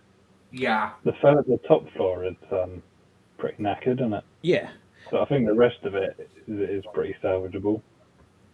But, I mean, they've allowed people to come in. There was no security there. They've allowed people to come in, steal the copper, steal the lead off the roof, and then just leave it. After that's happened, just leave it for how many years? I don't know, 10 years? I don't know when it was now, when it actually shut down. 2000. What is it? I remember because as soon as I saw your video, Matt, Secret Vault, sorry, because I know there's another Matt here. But as soon as I saw your video, I was like, oh, I'm going to go there. And if those people try to start with me, or I'm going to do this with them. But then I was like, no, I'm going to wait until either some of you guys or Brady or Taffy comes down to do it, right? Or if they ever come down to do it, because they would be better at handling that situation, because as soon as someone starts them, because as soon as someone threatens a weapon to me, fight mode for me. So I have anger issues, and that's why. So that's why I thought to myself, actually, no, that would not be a good idea. But Because to be fair, mate, the only thing you're going to be up against is a megaphone Yeah. and some twigs and a dog shit bag. I mean, that's probably it. They know now. I mean, all the locals know what's been going on up there. They know that these people have been screaming and shouting and causing trouble, and then playing the victim card, like, you know, oh, it's us. We're the ones getting harassed by these people who come there. No, come on. People don't come to visit an old mansion and then give grief to the neighbours, right? It's the neighbours have been winding up people who are going to visit the mansion. Therefore, you know, it's people might be, and if you antagonise people enough, yeah, you're going to cause trouble. But it's because the neighbours have intervened; they've got involved, you know. So ultimately, the neighbours, that's all they have to do if they're upset, is just ring the police. You know, don't get involved. Don't get involved. If you think somebody's nicking something from that place, yeah, or doing something or smashing it up, call the police and get the police to come out and catch the people in the act. You know, it's like, you know, don't get involved like vigilantes and think that you're going to, like, you know, come up against people, and it's just not worth it. So I think they're banging their heads against a wall with that one. You know. Yeah. Well, what is that? I made a video on it, and you know, I haven't uploaded it, but it was like, you know how online you've got those memes, you know, Karen memes and all that. Yeah, no, it's not one of them. What is it? It's your video of her of the guy saying, "Well, we haven't been on the news about this. This is the first time we've heard about it." And then what is it? I skip to her on the news, and then I play like a bass booted song, like, and then what is that? I've made one, you know, that one which goes, "Why the f you're lying for?" Yeah.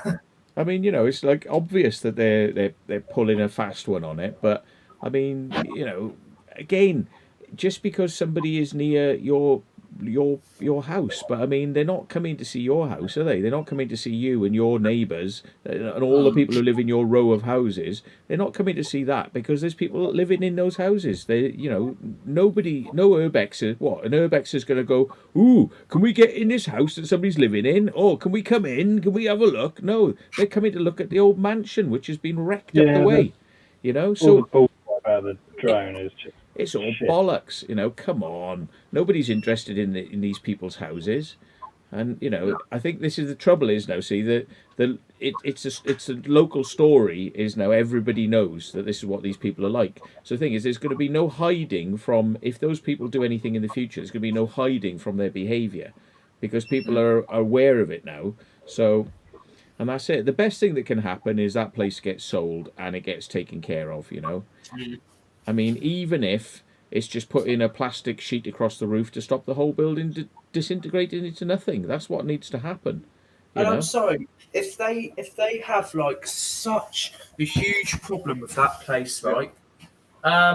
Well, surely, yeah, it may not be possible to, obviously, because of what's going on and because of money. But because I won't say where it actually is around, but that area is quite rich, that area. So they could quite easily hire some 24-hour security for it. Yeah. Very easily, because that place is quite rich, because some of those houses along that place, they're loaded, some of those people. Yeah. Loaded.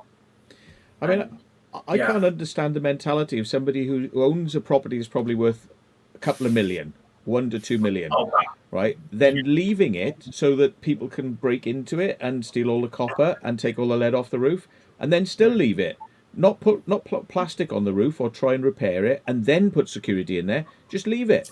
Leave it and leave it and leave it and leave it and leave it until it's probably not worth £1 million now. It's probably, you know, it's probably only worth about £500,000 now because the money you'd have to put into it to repair it means you're going to have to sell that really cheap.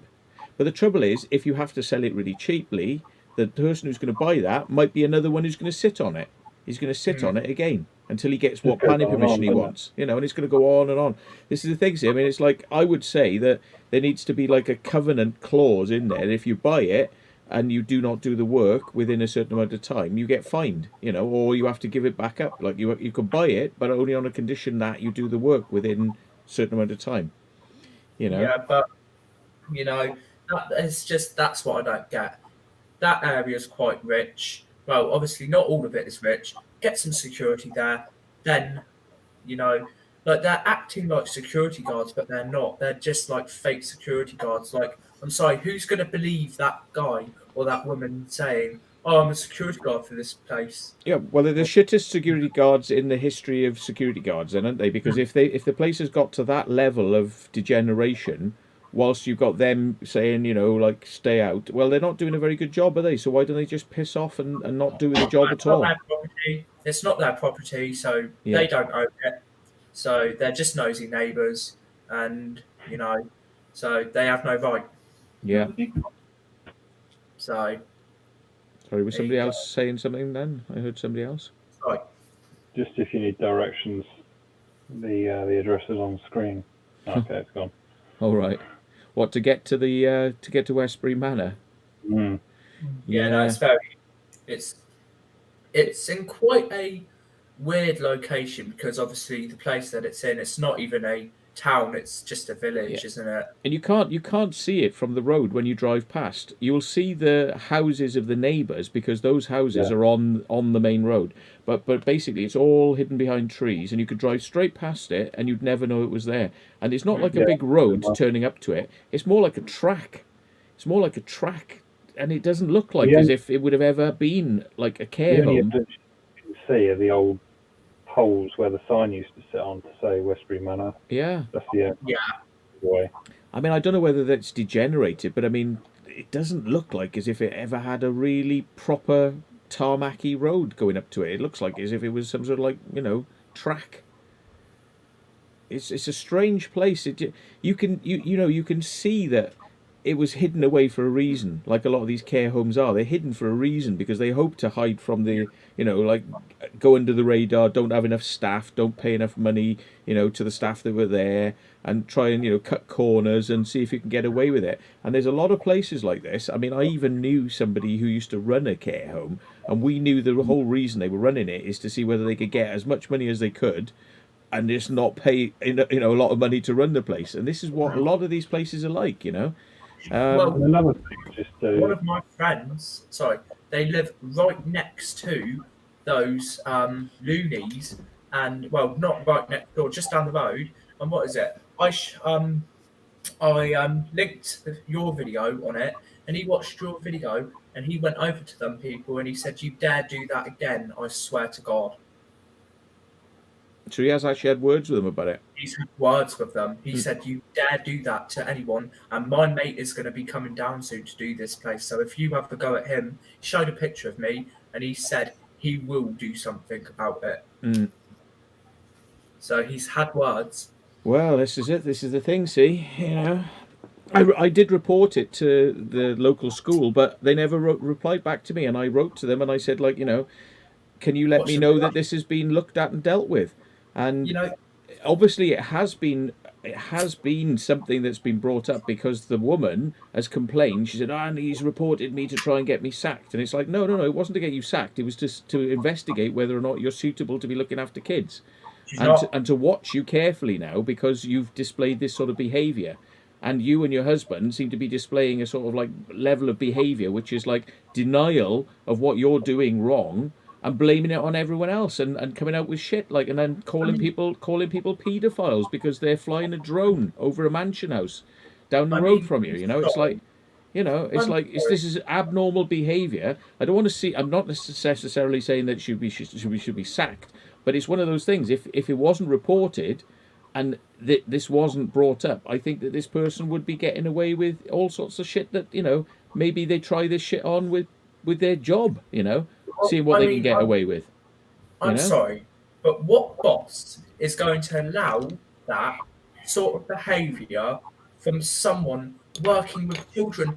Not just, she doesn't even, that's not even a secondary school, that's a primary school. She works in a primary school, little 4-year-olds up to 11 years old. Yeah. Primary school, and she acts like that. And then on camera, she's like, we've been abused, we've been verbally abused. It's like, get out of here. It's just, oh, The thing is, God. like I said, I mean, it reeked to me of like teachers that I'd had that basically they will torture children, you know, and they will do things. They'll get away with it because who's going to believe a child versus an adult?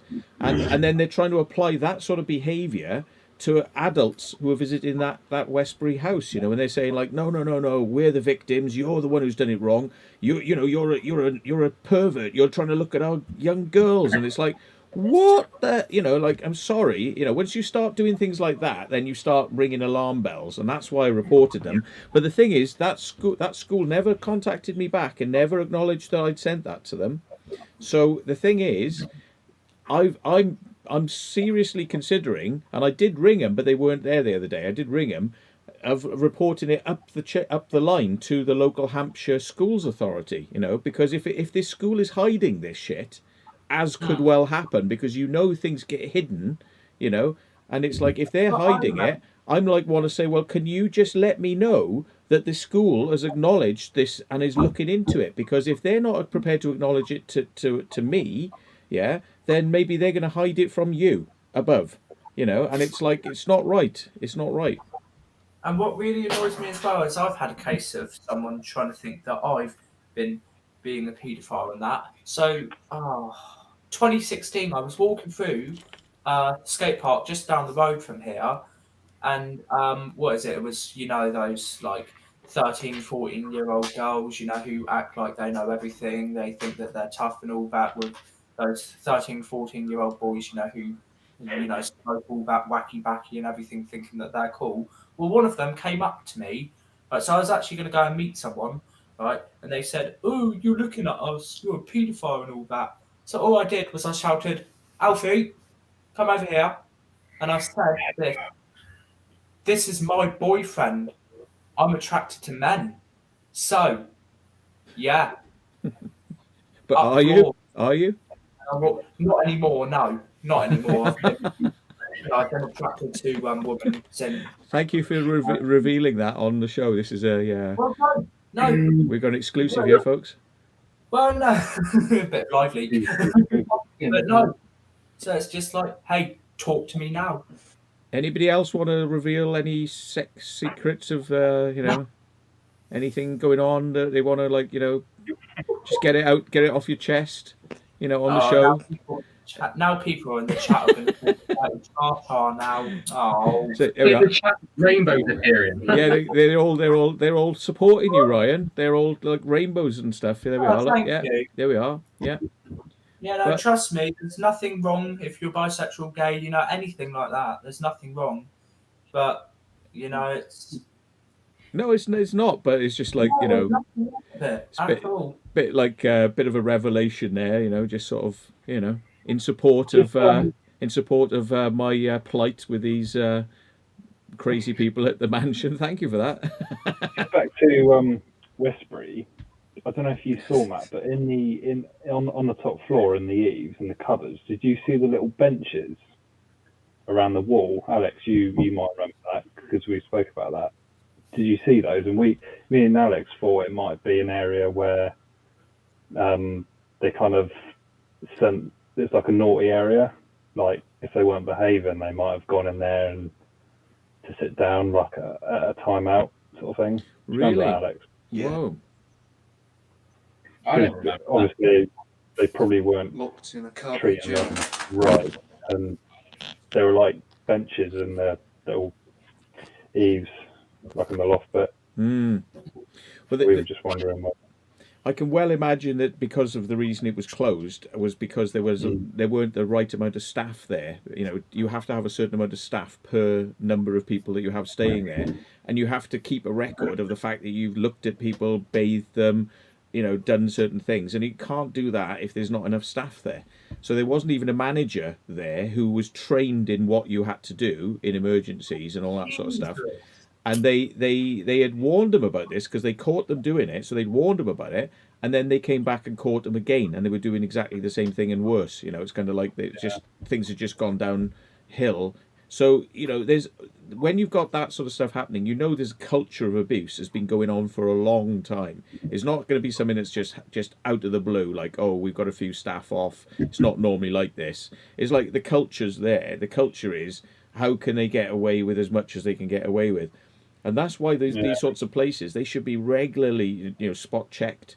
It's like, but it's kind of like almost like food. These number systems where they check places for cleanliness, and you get a 0 through 5 on a food place, and it's checked, and it's a bit like that. But even those places, they get away with murder, and places are allowed to operate on a 0 food rating. So they're actually like, they're not hiding it. It's like, this place is dirty. They do not know how to clean. They've got real problems, and they need to bring their standards up. But they'll still trade. But they'll trade on a 0.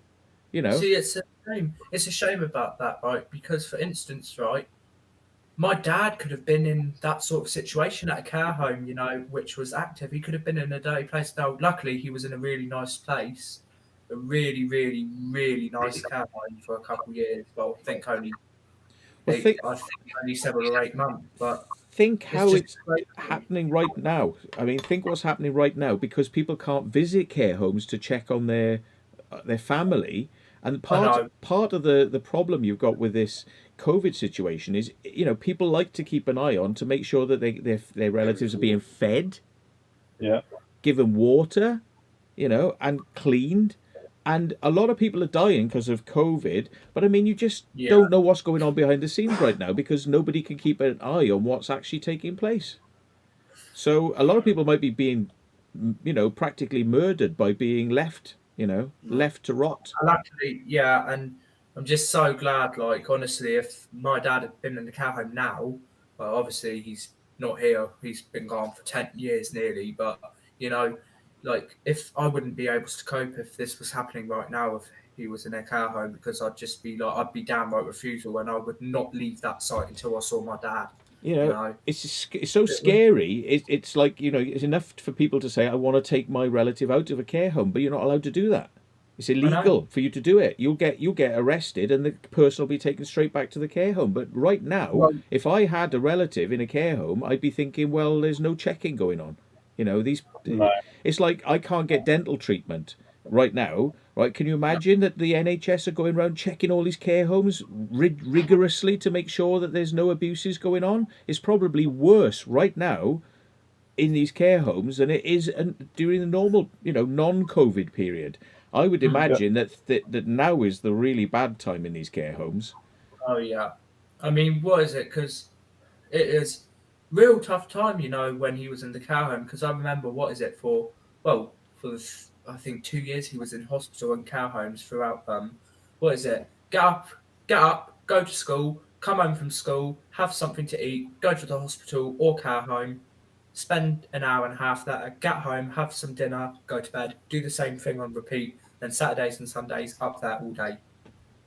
Yeah. And obviously, you've set people off in the chat talking about care homes. I know it's a very emotive subject, and I think it's probably now is the time we should be taking more care to see that the things are done right in these care homes, because now things can be hidden because nobody can look in, Yeah. Sorry, I brought that subject up. But, yeah. And Mike Hunt is saying, I can get dental, I need private. But the trouble is, the type of treatment that I need is something that I cannot afford to do, and is provided by the NHS. But it's a long story. But I've been waiting 3 years, and one of those years is now because of COVID. My dental practice is saying, oh no, we're not doing anything now. It's all emergency. So I'm gonna have to put in a complaint saying, I think they are treating people. They just don't want to treat me. They don't want to treat me because I put in a complaint about them before, and the complaint was upheld. I was actually meant to have the treatment, but they pushed me off for 2 years. Now they don't want to treat me. Oh, because COVID now, COVID. I'm gonna have to change dental practices, because if I ever get treated by them now, they're probably going to be like, hello, like that, aren't they? It's like this is the risk. And yesterday with my fall, like, obviously it was a priority to go, call an ambulance and go, because I didn't know what I'd done, because I was just walking in here. Where is it? Oh, there it is. So I tripped over one of these, onto my bed frame. Which, hold on, I tripped over onto this bit here. Oh, terrible. Right onto my side. Oh, no. Right on my side. Terrible. And then We'll have to put you in a body care weight- home. I think we'll have to put you in a care home, Ryan. You're Well, you're not capable of looking after yourself, and you're admitting to it Well, now. Well, So Yeah, don't go out on I mean, explores. this year, the way that this year's been going with all my injuries, yeah. So then I felt all of my body weight fell onto this hand, and boom, and then all I heard was a plop. I was like, oh no. pooed yourself. I didn't think any of it. I just sat up, went on the old Xbox for 45 minutes thinking that it was nothing and I'd just be bruised. And then when I went to clench my fist, I can't really do it now still because it's a what stage am I at? I think it's whoa, whoops. I'm on a.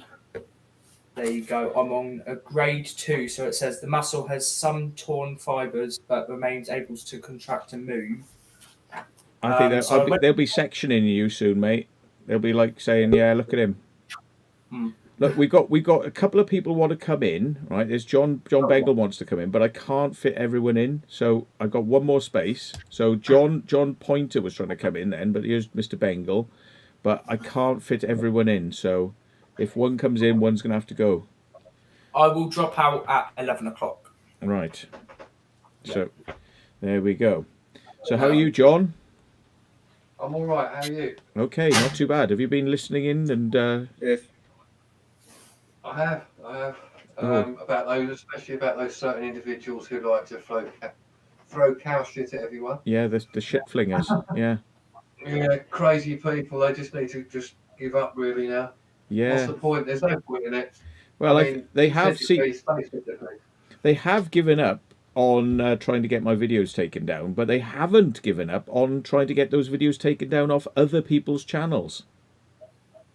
Yeah, I noticed that. They're going after easy meat, which is an interesting phenomenon, isn't it? Because they're going after people out there now, sending them threatening letters, and people are sending them to me, and I'm like going, really? They're trying it on with you. They're literally trying it on with people who might be gullible or weak. This is the way they think, is that they're weak enough. Let's try and bully them into taking that video down. Let's bully them.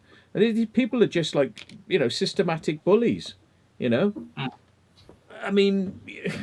Oh, let them do it to me. Come on, I'll just send you one back. Yeah, and it's like they've given up now with me because it's like, they realise it's not working, but they're trying, let's chance our hands with other people. Let's roll that dice and see if we can just harass other people out there, I mean, don't they realise that people, that literally their eyes and ears are closed to the bullshit now, because it's like these people are posting the video for a reason. So the fact that you're sending them threatening things, do you think people really care? They know what you're like. It's not going to work. Anyway, sorry. So you didn't you send me something, John? You had something from him, didn't you? No, that was something on Facebook, which I didn't know if you knew about, but yeah, no, I read that, and it was like, oh God, yeah. But it's more the fact that this woman's posted it up, given her side of the story. Fair enough. Yeah. Everybody's entitled to an opinion. But she's going, this individual who I will not name, and just goes through a whole barrage of stuff. Now, someone who's looked at your video and your original video and all this, and you've explained fully that you were nowhere near their house, but they insist that you were you're looking over and getting into their privacy, and not once did they mention. They said they swore. That's fair. Yeah. You swore as well. But you were, to be honest, you were actually polite till they started effing and blinding at you with a megaphone. Did they put in there? Oh, and it got a bit heated, so I chucked some shit at them. Yes, I thought I'd chuck some shit at him and hit him with a stick. After my husband had threatened he was going to shoot the drone down with a shotgun. Yeah. Yeah. Didn't mention that. If Just you're going to imagine. come clean on everything, say what you did. At least you've got the truth there. Whether either you're right or she's right, no one gives a shit at this point. Yeah. I mean, and so like at that moment of time when she threw that stick, did she realise what fucking damage she could have done to Matt?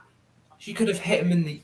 She could have hit you in the eye. She could. Like, obviously, she didn't. But you know, like, the fuck. I mean, it's just escalating violence, trying to wind people up to the point where, you know, it's going to get violent. That's what it seemed like they wanted to do. They were trying everything they could to cause trouble based on the fact that they were recording, you know, hoping I wouldn't record and hoping I wouldn't do anything to kind of, you know, say this is not right and clear my name. In the end, the guy that was filming you, he sounded Hang on. quite nervous when he was shouting at you. He didn't sound very sort of authoritative. He sounded like he was a bit sort of nervous. You could sort of hear it in his voice.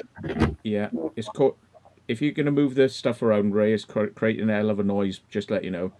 It was like booming a second ago. That's why I put you on mute. But yeah, when you Sorry, yeah. it's like boom, boom, boom, boom, boom. Anyway, okay. So where are you?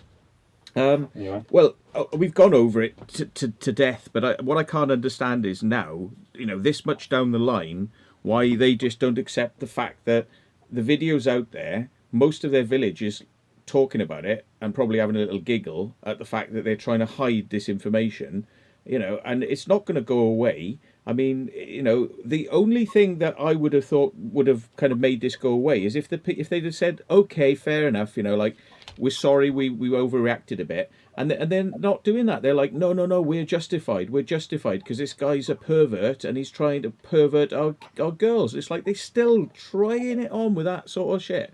And I can't believe it's like they are determined to prove that I was trying to take photos of their children.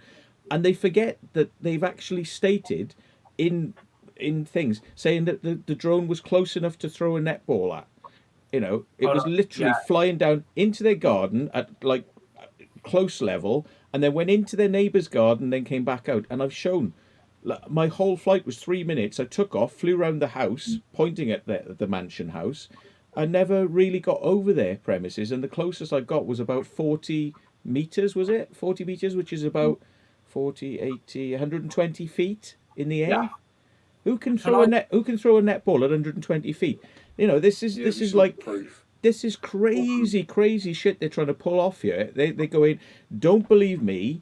I've made crop circles, therefore I'm a criminal, so everything I say is irrelevant. And it's like, and I'm obviously a pervert. And it's like, blah, blah, blah, blah, blah. And it's like, and they don't take into consideration their own behaviour and the fact that I've pointed out, well, actually, no, you know, I didn't do that. That was not why I was there.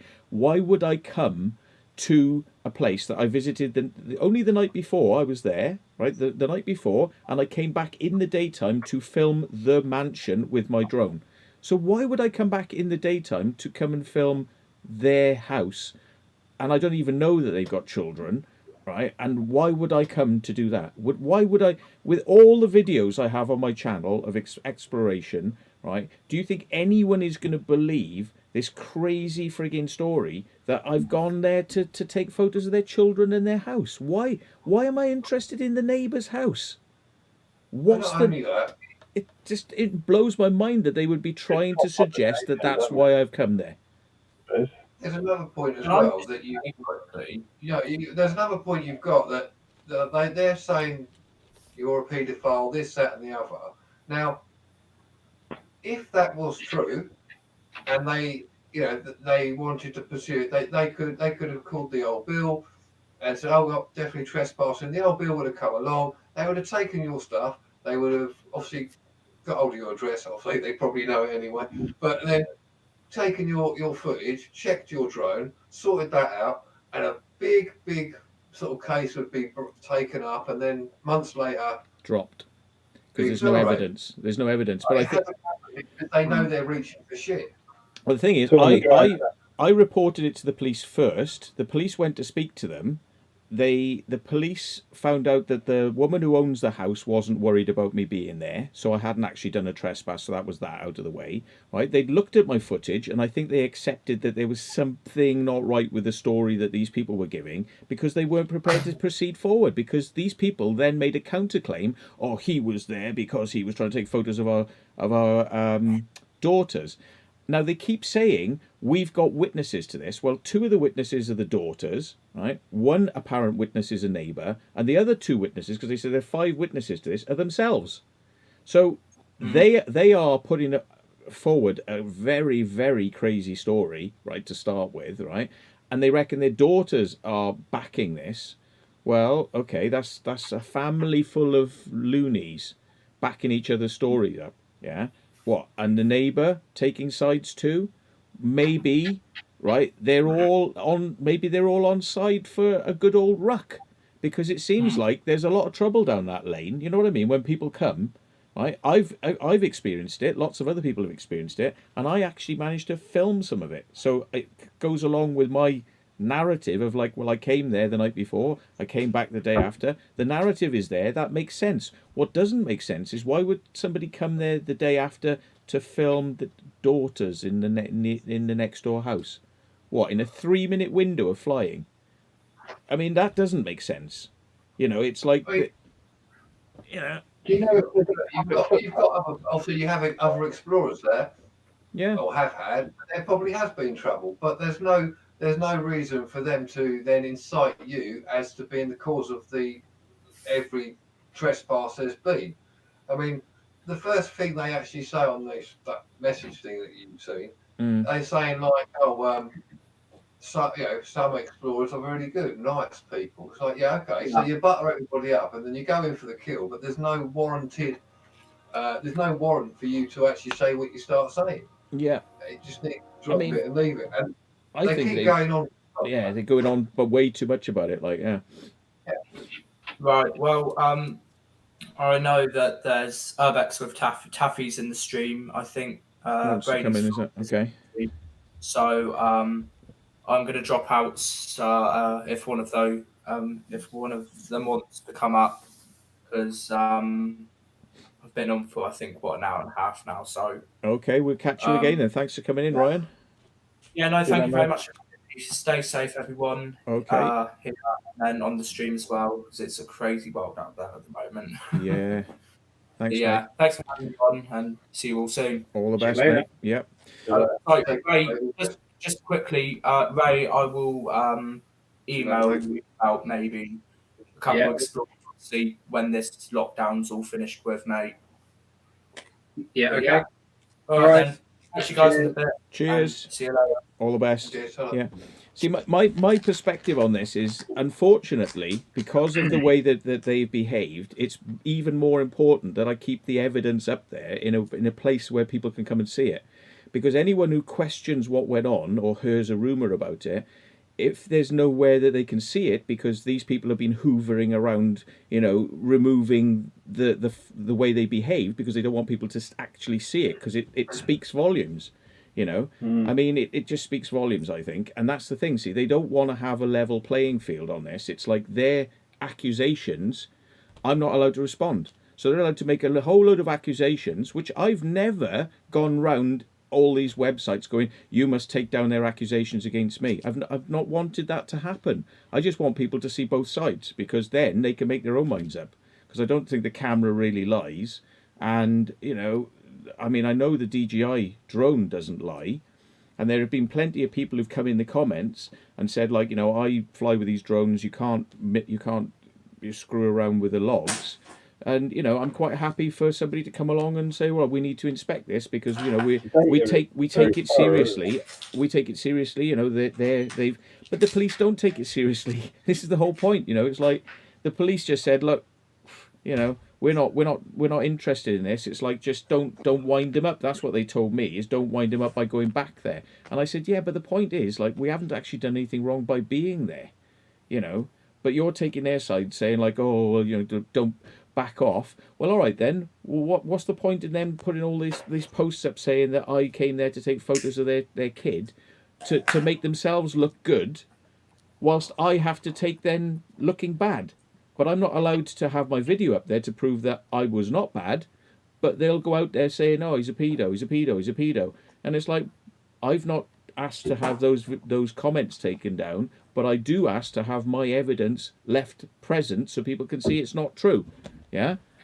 But they don't want it that way. They want my evidence gone, so their volume of stories about how I must be a pedo looking at their girls remains. They want their evidence to remain, and I'm not allowed to challenge it. That's bullshit. That's why I'm keeping that video up there. Yeah. Sorry, I've got 2 points. Firstly, Yeah. surely if you were that way inclined to, they've said, "Oh, you're a paedophile." Surely that's defamation of character. Which would be Right, a pain in the arse to take forward. Yeah. To take forward. Yeah. And secondly, on what grounds did YouTube take it down? Privacy. Privacy, that it invades their privacy by showing their faces. Now, the thing is, whilst this is bullshit, right, because I actually...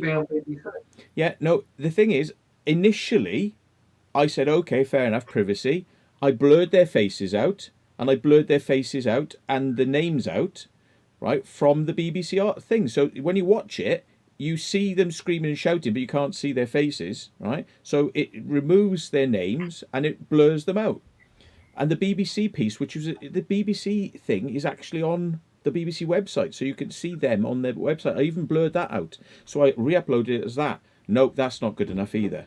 So it's like, it's not, so they're not allowed to be shown blurred misbehaving. They're not allowed to be shown in the BBC clip. That's not allowed to be shown. It's like, so they just totally want to remove themselves from this story completely, whilst at the same time sending out messages saying, "Don't believe this guy, he's a paedophile, listen to us, he can't be trusted, we must be trusted, don't listen to this guy." And it's like, nah. You wonder why I reported them. You wonder why I reported them to their local bloody school. That's a pretty elaborate way of going about it. Yeah. And then getting a legal firm to say, "I must back off, I must back off." Well, but they've not at any time said, "Well, we'll remove all our fake posts, you know, accusing you of this stuff." Nope. You know, it's just, I must back off. Legally, you know, they put in pressure on me. You must back off them. What? I must back off, you know, providing the video which shows the truth. Yeah. So that's why I put it back up.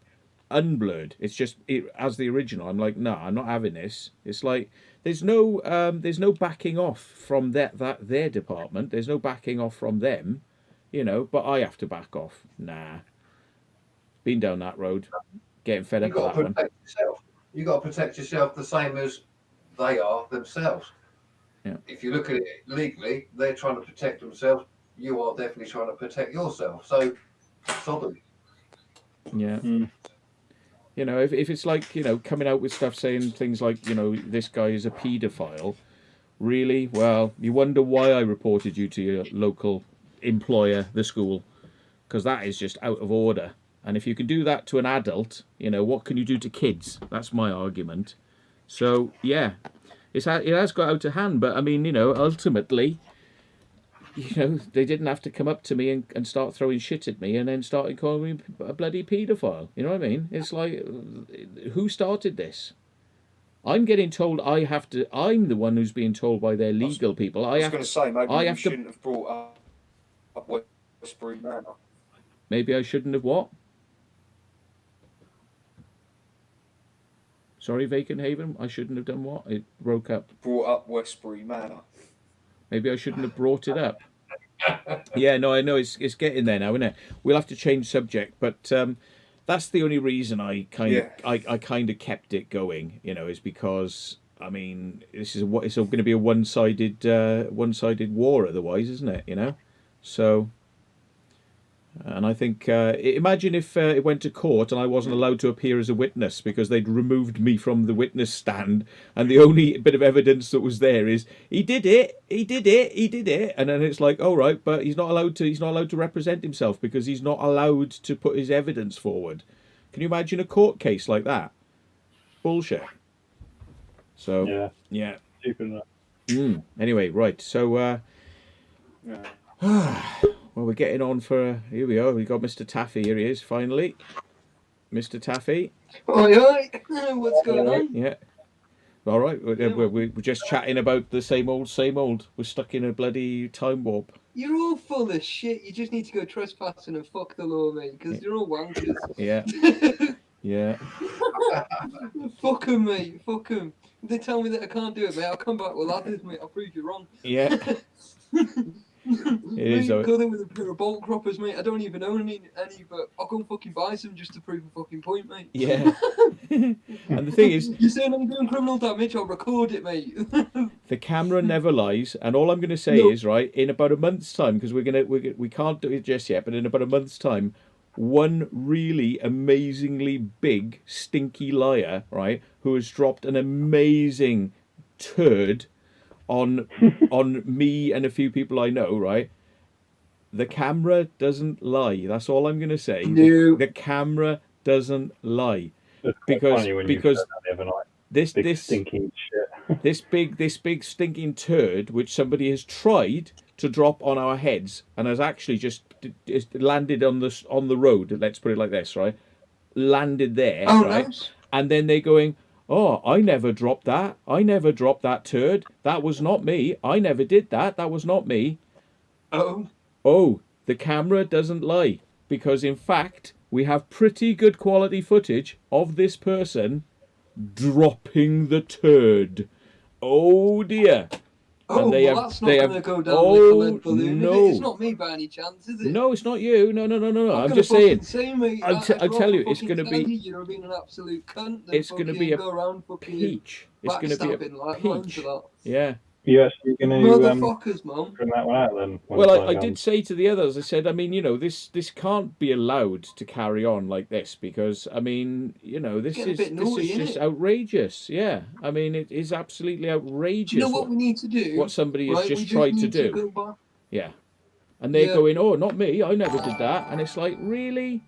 We just need to organise a coach, right, and just fucking all pull up, mate, with about 80 of us pulling off, mate, and going, "Do you know what? You think I'm fucking doing that, right? Here, I've 80 fucking cameras on you, you cunt." Yeah.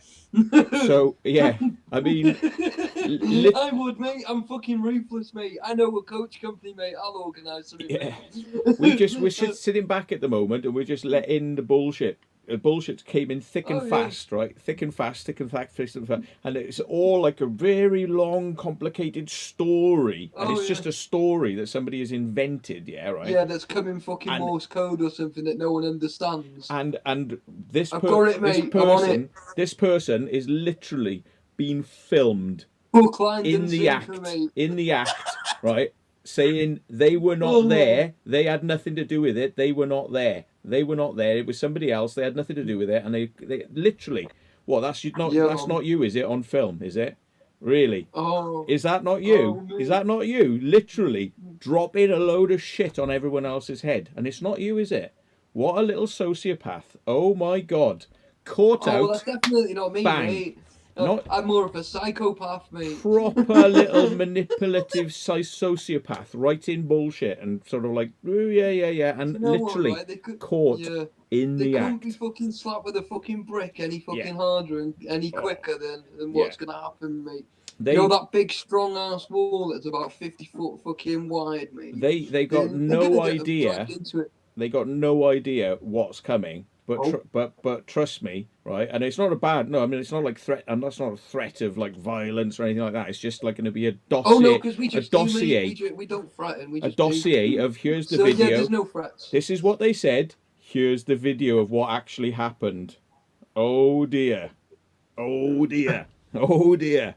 This person likes making up long stories. Yeah. Oh yeah. Dinkum. Oh dear. If you really want me to, mate. Right, I'm sure that I know a few people like that. We could go as a whole family, mate. Right? So, Dinkum, mate, if you really want to see that happen, mate, that could be a possibility for this year, mate, because my beard's only going to get bigger and better, mate. Yeah. Oh, Neil, thank you for your donation, by the way, for Angel Treats. Where is she, by the way? Angel, do you want Tweety? Yeah, man. She'll come. Well, I'll be down that way anyway soon. So, Let them fucking start their fucking war with me, because you know by the time the video comes out, it'll be next year anyway. Yeah. But They will forget. This is the thing, though, right? I mean, I've found this with the crop circles, right?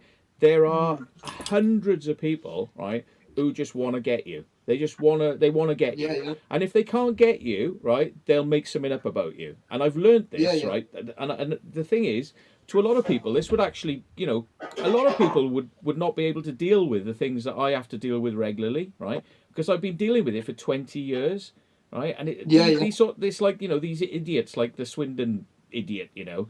I mean, they literally think like it's very clever. It's really clever what they're doing, whilst giving you loads and loads of information that's actually proving that they're actually complete idiots, you know, and they're just morons. Here we go. Have this.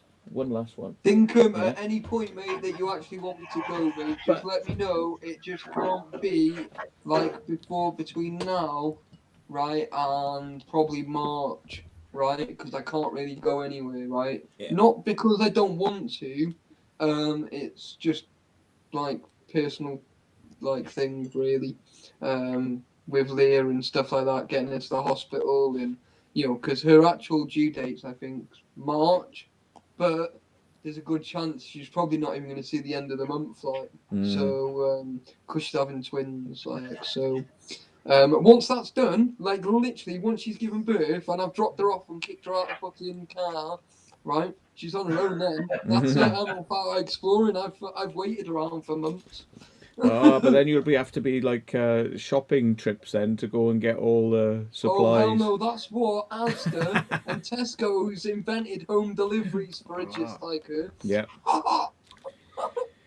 But anyway, it's been a funny old year like that this year. It's just been like, you know, dealing with idiocy. Idiots. You know, dealing with like complete idiots. If it's not like people in the urbex community trying to do their damnedest to cause problems, it's people like, you know, these, you know, idiots at this manor. Honestly, and I'm starting to get to the point now. It's like, really, there's a lot of weird people in this urbex community who just seem hell bent. Oh mate, I'm one of them. On taking people down, like, you know, that's all they want. They want to take you down. You know what I mean? They're just idiots, man. You know? But anyway, how's all the panel anyway? Well, Steve, I'm great. What's happening, Mr. Fucking Bengal? Mr. Fucking Bengal's fine. Mr. Urbex with Taffy. Yes. And that's Yeah, we're all glad good, you mate. fucking said Mister, because it's always the say you fucking queer. Oh, how dare you? No offense there, a young secret vault. Yeah. Yeah. You know, I just don't think, I just say it and then I just go, oh shit, yeah. Yeah. We've got that on the panel. Yeah. You mean like those jokes? Mine. Here we are. Look, Lee James is saying, right, he's admitting he's one of the people that these people wrote to. And they were going like, nah. He's one of them. There's loads of them. Taffy, didn't you have something? Didn't they write? They wrote to Taffy. They wrote to Taffy. Right, hang on, right? Because I actually, I actually, the response I got back. I've got left out. 2 seconds, right? Let me see if I can dig it out quickly. Yeah. But I mean, this is the thing, see. I mean, they're actually going back to people who are friendly with me, and they're going, "Oh, you know, he's wrong. You know, he did do all this," and they honestly think they're going to curry favour. I mean, like, fair enough, if it's somebody that didn't know me, but they're going to people that well know me, and they're giving it out like that, you know. So, yeah. So it's just not gonna curry favour with people like Taffy. They know what's going on. Crazy. Anyway, there we are. Okay, God. so It's going downhill in the chat. Just do a shish. Oh shit! Oh. That's nothing unusual, is it? Is it rude? Is it rudeness yet? Yeah, it's getting a bit low. I mean, yeah, talking about rubbing things on herself and for her husband's benefit and things like that. And, God alive, yeah, it's getting a bit, yeah. So Might have to pop on for a quick wank. Oh yeah. Well, don't bother, mate. Just get your knob out, mate. I'll use me gums, mate. Yeah. I'd be like this now. I'd be like this, like, down, boy, down. Yeah. So, yeah. Okay. Right. So the message I got back was basically that YouTube's received a complaint about an individual about my content, right? Yeah. So. And they the never tell you message- who the complaint's from. No, but the message I sent back, right, and I'm a bit cheeky on this, right, but I stuck to the laws, right, Yeah. and I threw them back, right, and yeah, we'll put it this way: my video hasn't been taken down, so big fat fuck you, because I'm a winner, chicken dinner, innit? Yeah. So I Awesome. just put, there's no privacy being broken. I kept the drone directly to the abandoned property and never flown over the next door's house. Watch the video, you'll see I'm not removing it because there is no breach of the CAA regulations or privacy laws either. The person who's made the allegation was very rude and very aggressive. Anyway, many thanks, Daryl Tipton. Okay, but this is about my video or one of your own? Yeah, no, your video. But you're making it sound like you're the pilot of the drone. Yeah, well, no, it's on my channel, innit? So, Goodness gracious, yeah, okay. you know, but it doesn't matter who's flown the drone. If they watched the video, Yeah. then they would see that no privacy laws have been broken, and Yeah, even under the sure. CAA or even the privacy laws, Yeah. nothing has been broken. Yeah. Right? So what's the problem? Tell me what the problem is, because I don't see one. Yeah. So I There just ain't threw one, it mate. back at him, and you know what? I got one back just saying thank you very much. Your notification has been received. The privacy complaint from the individual regarding your content. Yeah. That was it. I've heard nothing from it. Yeah. That's right. So Well, like I said, I mean, you know, they had their chance. I mean, when I uploaded the video definitely. with the bloody all their faces blurred out and everything, you know, and that wasn't good enough for her. The mad woman wants my body. Yeah. Mate, I'd let her have it, mate. I prefer an older woman anyway. She might fucking smile. Yeah. If she wants to go, get off my land and throw kelp at me, I'll just like, oh, you dirty little woman, get your kit off. Come on, lean over the fence for me. Yeah. Do you Yeah. know You what I can mean? rub it all I over would yourself. just- Come on. It's like just start smearing it into my eyes and stuff and saying, ooh, Yeah. now we're getting a bit dirty, aren't we? Yeah. But do you Always know, That's what you I give it, know- isn't it? and Your this is job. why, right? I think, right, this is why everyone just loves coming exploring with me, because, like, I was just getting an aggressive security guard, and I just stand there laughing, saying, "You're not had your daily wank or something, because you're not happy today, are you?" You know, and they're just like, "Oh, you fucking cheeky little," Joanne, and just going off for one, and just start laughing at him, Joanne. It's like, mate, just Yeah. chill out, mate. Here we are. It's fun. Gareth Jones says What that the hell? Get it, I'm saying. Gareth Jones in the chat says that they tried bullying him too. So there's loads Oh, of people who did this, Yeah. who re-uploaded the video, and they've all had it. They've all had them contacting them. Well, yeah. I know Exploring with Gav got one. Urban Legend got one. Mm-hmm. I've just checked my email. I've had nothing. I feel I got left. You've been Yeah, left do you know out. why, Mr. Bengal? Because your channel is garbage, mate, and no one watches it. It depends. I'm glad. Shit. Some I- people I did didn't. get. I, Go on. sorry, I did get an email when you first uploaded the video, and I shared it around. Yeah.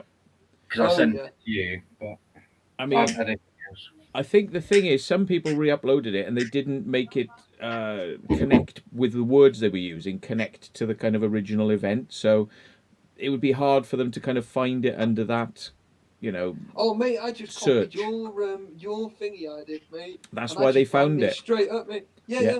They But found I it just because you thought- I used the thought, same no. wording. Yeah. Which is Yeah, good. oh, no. That's Yeah, good. yeah. You know, so they No, know I'm that not people saying- are doing it. But I also put it, I think, in brackets, footage by Secret Vault. Yeah. Yeah, do you know what I mean, Joe? So that people would know. Do you know what I mean? And then I put a link in your in the description for your video and stuff, like, just in case no one knew who you were. Right. Okay.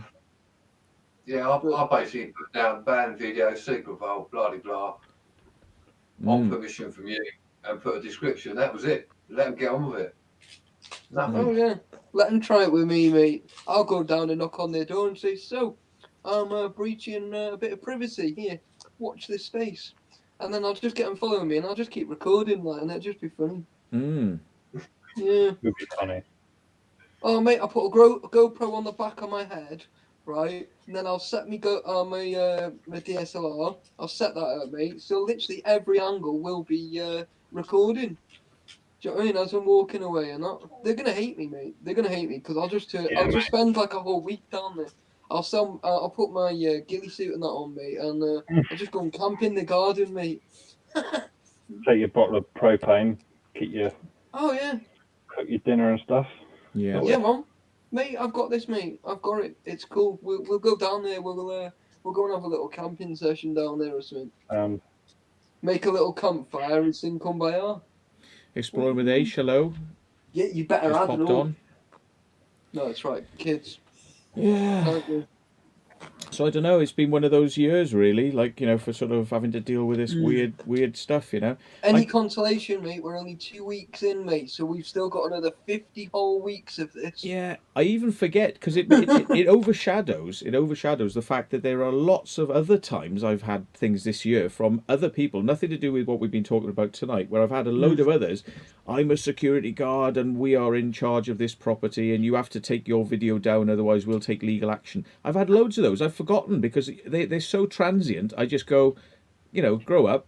What are you on about? You know, and it's like, and I forget about them, you know, but there's been lots of those this year as well, like, you know, I mean, and you'd like, they're the really? funny ones, like, I would just make another video of it, right, with a few screenshots and stuff. Yeah. And I would. I mean, these people say, like, you know, this place has been totally secured now, and there's no point you having your video up there because, like, you know, anyone who comes will be in trouble and all this sort of stuff. And it's like, it's all this like posturing. You get this like posturing from people that I've never met before. I don't know that they really are security for these places. You know, it's just like these like bursts of email like come out of nowhere, and I've just said, well, can you prove to me who you say you are? And they go, we are. And I go, well, can I see some proof of your company name and registration details? And can I see proof, you know, from the owner that they're employing you? You know, because it's like, I don't have any proof of who you are, and you're telling me to take down my video. Are you having a laugh? Oh, mate, I had one, right? I went to this, it was like a little, it was like a 4-bedroom house or something daft, right? But it was nice. It was on like a nice little lake and, you know, things like that. It was all like a couple of the windows were smashed. The door was not even on. Do you know what I mean? There was like a grand piano in there and bits like that, right? And basically, I put a couple of pictures up on Facebook and Instagram. You know, because you do, don't you? You know. And I got one back saying, "Oh, another urban explorer told me that you broke into my property." And I said, "Hey, back the fuck up there, sunshine. Who do you think you are coming onto my fucking page, right, and telling people that I'm breaking in?" I said, you got a better chance of standing on a Lego block or something. Do you know what I mean? I was like, I went fucking mad with him for about 3 days. It was just going on and on and on. And in the end, I said, look, if you got a fucking problem, I said, I'll send you my details, right? And you can fucking come and knock on my fucking door, like. I said, you're only down the road. I said, I'll come back up now, I said, if you want. And they were like, oh, there's no need for that. What you being aggressive for? I said, you just accused me for God knows how many days of breaking into your property. And I said, I bet it's not even yours anyway. Oh, it's my uncle's. I said, shut your fucking mouth, go on your fucking bike. Do you know what I mean? I just lost my shit in the end. I've got the screenshots somewhere. And I'll have to dig them out for you and send you them. Like, so you can have a bit of a read. Like, it's good wanking material, at least, mate. Oh, I had to laugh. Like somebody was like, you know, we've got evidence that you broke into our thing, and I'm like, well, if you've got evidence, then why am I not speaking to the police? You know what I mean? Yeah, it's that's like, it. If you have evidence that I have broken into your place, then surely the first knock on my door should be the police. Why are you writing to me giving me like, It's like, you know, obviously these people are thick. It's like, I've got evidence. Yeah. If you had evidence, you would have rung 999. Oh, yeah. You know what I mean? You're telling me if I went there with an angle grinder and I cut the door or the hinges off or something like that, right? Yeah.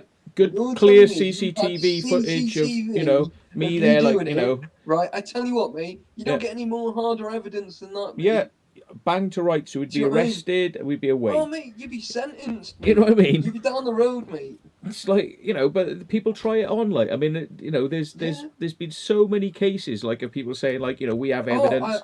Yeah. I've got the police now with this NAB Tower thing. Steve was actually there. Steve was there with me, right? It was Steve that broke in, not you. Well, here's the funny thing, right? Here's the funny thing. I was contacted by the police and they said, like, we've got no evidence that you broke in to this place. And I went, cool, okay. And they said, but we're thinking of doing you under some sort of like obscure laws. So would you like to come in and give us like a thing? So they told me straight off. They said, we've got no evidence that you have broken in, but we're going to do you some under some laws. So will you come in and give us a statement? And I said, well, no comment, right? So right. That's it. I looked it up. I looked up what this obscure law was, right? And it says that you're not supposed to like attach a ship to a lighthouse or something like that. So you're not allowed to, and it's not even a lighthouse. You're not allowed Coming to. out, wasn't it? Yeah, you're not allowed to attach your ship to a light ship. So this is a ship that's been moored with a lighthouse on it, but it's against the law to attach your ship to that ship, right? And it's like this. And anyway, and it's like, so shit. But you're not actually attaching it. It's only a temporary fixture anyway, not a fucking permanent fixture. So therefore, they're full of shit anyway. So check it out, right? I checked all this law out, right? And he said, well, he come back to me, he goes, I'm going to put it forward to see whether CPS want to take this forward. They want to take it forward, right? And we'll see. It's like to scare me, right? But the thing is, they've never spoken to Steve, who was there with me, right? So he's not. Look how angry he looks. I know. Look how angry he looks. But they've not directed any of this to Steve. So it must be because the vessel is mine and he's a passenger on my vessel. So therefore, it's not his fault because I'm the person. You kidnapped him now. Yeah. So we've made physical contact with a light ship or a light vessel. They've said there's no evidence to say that we've done any damage or broken in, right? So they're not going to pursue that. Wouldn't be anyway, right? because you're not that sort of person. So guess what, right? If you look up the law, it says that the maximum fine for this heinous crime was 50 quid.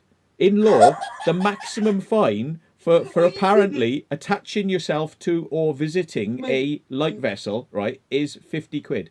And they want to take it to, they're going to take it to court. They want to take it to court. This officer seriously thinks the CPS are going to think is it worthwhile? What, so you're going to waste, right? You're going to waste a crown, because they're not even going to take you to thingy. They'll probably take you to Crown for it, because they did that with Ali Law for the theft of a cup of tea of an unknown amount. Yeah. So they took him to Crown Court for that. Yeah. But he left £2 on the side anyway, which would have covered most of it anyway. Yeah, covered more than the cost of it. Yeah. Yeah. Yeah. So don't tell me, right, that, I attached my belt to my fucking other belt and I'm going to be a whinging cunt. Fuck off, mate. When you fucking got, right, some serious fucking evidence, right, of me turning up with a fucking steel saw or something down the fucking lines, right, or a massive ass crowbar or a fucking jackhammer or something, right, to break into somewhere, mate. Shut the fuck up. And it's like, just go away, innit? Just stop wasting my time. They've had to send a team out and stuff to rectify the damage we've done. And I said to them, well, it's like, what have you not seen the video? What damage have we done? What damage did we do? Damage. We put everything back how it was. And I bet you secured it better than what you actually went to it and all. I can put money on it. I mean, it's like, the door was open. We went in. We turned the lights on. The lights are recharged by a solar array into batteries. So we were there for like 10 minutes because the light was fading. So we came out really quickly. We tried to do the Explorer as quickly as we could. And when we came out, we turned the lights back onto standby mode, which then charges them from solar. So it's free energy. So we haven't actually used any electric from the mains grid, right? So it's free energy. It recharges. We haven't done anything wrong. So they said, but we had to send somebody out there to check it out that you hadn't done anything wrong. What, you couldn't watch the video? We said in the video, look, we're going in, we've turned the lights on, now we're leaving, we're turning the lights off. Right, so what have we actually done? You weren't able to tell that from the video. Oh no, they just wanted a jolly going out on a boat to make sure that what have they really done? But that's their what have fault. they really that's not done? Your fault. Yeah. They left the door open. Yeah. What have we really done? If you're stupid, right, to leave a window or a door or something along the lines, right, that we can gain access to, a big fat fuck you, right, because that's your fucking fault, not mine. If I can squeeze into that little gap, mate, I'm going to get in there, right, and I'm going to find a way in. And right? besides And which, if we'd used the ladder to get onto the roof with a ladder, right, we could have opened the roof thing. It just has a little, what do you call it, like two little handles, clips on it, two little handles, and you twist them, and then you go in through the roof. So it's either Well, there way you go. we would have gone in. It was unsecured in all directions. So So, do you know what I mean? You can't come, right, and tell me all this bullshit, right? And not for me to stand there laughing at you when you're trying to bollock me, right? Because, right, I had the police here, right, 2 nights ago, right? And I said, well, I just made it from Abergele to Llandudno, right, in 13 minutes. I said, it's a 29-minute drive. And I said, I broke every fucking law there was, mate. I said, coming over here. And I said I was about 3 times the limit in one place. And I said, and do you know what? I'll do it again to look after my family. And I said, and if you want to get in between me and my family for me to look after them, I said, I'll walk through you. And then she went, oh, right. I said, well, I'm not joking. I said, you really think that I would let you, right, try and like look after my family when I could do a better job? I said, you've got another thing coming. I said, because I would walk through you to get hold of my family and make sure they're all right and they're safe. And I said, so you can fuck off. And they just went, oh, right, yeah, so what's your name? And I was like, whoa, hang on a second, I know where this is going. Do you know what I mean? Like, Leah kept going, oh, yeah, so, yeah, this is Dickhead, right? So they went, Dickhead, what's your name? And I went, do you know what I mean? So I give him my name and that, give me details. One officer went outside, so I knew what he was doing. And I was like, I said, my criminal record is pretty bad. I said, you know, I've got ABH on there, I've got GBH on there, I've got assault, I've got common assault. I said, you know, I'm pretty handy, like, to know. And they just went, yeah. So one of them took a step back, and I was like, I am no threat to you. I promise you, I'm no threat.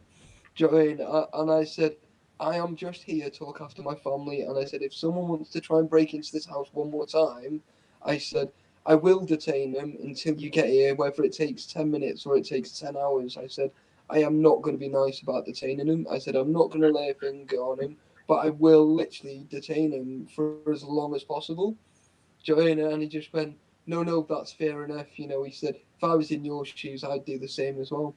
Yeah, damn right, mate. Right. I said, do you know what I mean? So I fucking told him, mate. Do you know what I mean? I'm not bothered. Do you know what I mean? It's like, you know, some things you just think, you shouldn't have said that, but it was just one of those things. Almost as being necessary at the time. Well, to be fair, mate, I thought my family, mate, was in trouble, mate. So I got a phone call, mate. I was off Urban Legends live stream, mate, and I was dressed and here in 13 minutes, mate. So I was not sticking around, mate. It's almost a 30-minute drive. Do you know what I mean? So, you know, the things you gotta do, you gotta do. Do you know what I mean? So, you know, it was lucky there was nobody on the road. Do you know what I mean? There was no pedestrians around. There was like no cars on the road. Do you know what I mean? I think I come across like 2 or 3 cars coming down the other end. You're on the other side of the motorway, but that was it. Like, do you know what I mean? So it was a quiet night, thank God. Yeah. So no bollocks to them, mate. Because like, you know, you tell me what I've done wrong, and I'll be honest with you. Do you know what I mean? And then I'll be like, well, no, you're full of shit. You know, I'm not bothered anyway, Joe. And even when it comes to urbex, you know, I know what I'm doing. Do you know what I mean? I've had to study some of the law, obviously not all of it. Do you know what I mean? So there are some things that I've had to really learn. But you think I'm bothered? Not at all, mate. The police don't threaten me at all. Like, do you know what I mean? I'm no threat. Do you know what I mean? But do you know what I mean? You want to come and knock on my door? You're more than welcome to come in and sit down on the city. But just don't be like, do you know what I mean, coming into my house and telling me that I'm doing this, and this, unless you've got hard evidence. Do you know what I mean? Circumstantial, mate. I'm just gonna laugh at you. Do you know what I mean? Just get out of my house, innit? Do you know what I mean? It's like, you know, simple, innit? Do you know what I mean? It's not hard. Do you know what I mean? Do you know what I mean? But if you're gonna cause bullshit, mate, just make sure when you stir the shit pot, mate, you're ready to lick the spoon, innit? Well, I think people are allowed to use reasonable force to defend Oh yeah, themselves. reasonable So force. you know, Yeah, that's it. Yeah, but you know, you've just got to do what you've got to do. yeah. Demo, he's not bailiff anymore. MPH. Sorry, I'm reading the. No, there's a car doing Yeah, 204 on the motorway. Yeah. Did anyone see that video? Souped up Audi. Mm. And they were just filming it. The driver was filming. They were doing 204 down the motorway, Yeah. just with their phone like that, and like everything's going like that so quickly. Yeah, it's like dead Yeah. quick. Yeah. Crazy. Oh Yeah. yeah, no, don't get me wrong. I was I'm not going to tell you how fast I was going, but in one place I was going 3 times the limit. On one I was going double the speed limit. So that'll give you like some kind of idea on. Depends what road you're on, mate. Well, that's it, you see, right? And I'm not saying what roads I went down. If it was an M road, you're Well, my car's not slow. I'm telling you, my car is not slow, and it was not sticking around me. I was coming around those corners, mate, and I was sliding around about 4 or 5 of them.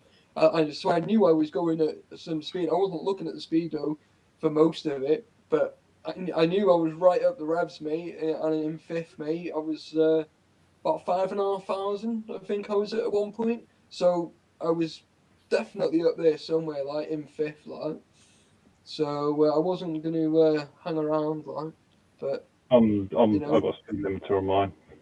have you? I I'm think- quite lucky, mate. I got a Jap import, mate. That's it's from 1997, mate. None of that existed back then, mate. So I'm quite lucky, Mum. I think the fastest I've been down the motorway is about 150. 70. 150, and that's the car wouldn't do anymore. If it would, I would have gone faster. But it was like, you don't do it. Oh, yeah. You don't do it all the time, but you just want to see whether the car will do it. That was the first time I'd hammered my car in about 7 years, Mm-hmm. 6 years, 7 years. Do you know what I mean? So that was the first time in that car I'd hammered it. Do you know what I mean? Like ever. But to me, it was like it was either fight or flight. And my reactions was, do you know what I mean, to look after my family. Do you know what I mean? And when you got 3 kids and an adult that's got, that are due like to have twins, it's like, the emotions are sort of running everywhere. Do you know what I mean? So, you know what I mean? You got to look after the priority. Do you know what I mean? And to prioritize looking after 3 kids is scary enough as it is. Do you know what I mean? Without worrying about a woman that's about literally like 31 weeks pregnant with twins that could pop at 35. Do you know what I mean? So you got to get somewhere. You got to get somewhere. Oh yeah, I'm not gonna hang around. Like, do you know what I mean? I spoke to the police. I said if I was to come over here and get pulled over, I said all I need to tell him that basically that she's pregnant and I'm helping her with the housework and bits like that, and I'm looking after the kids.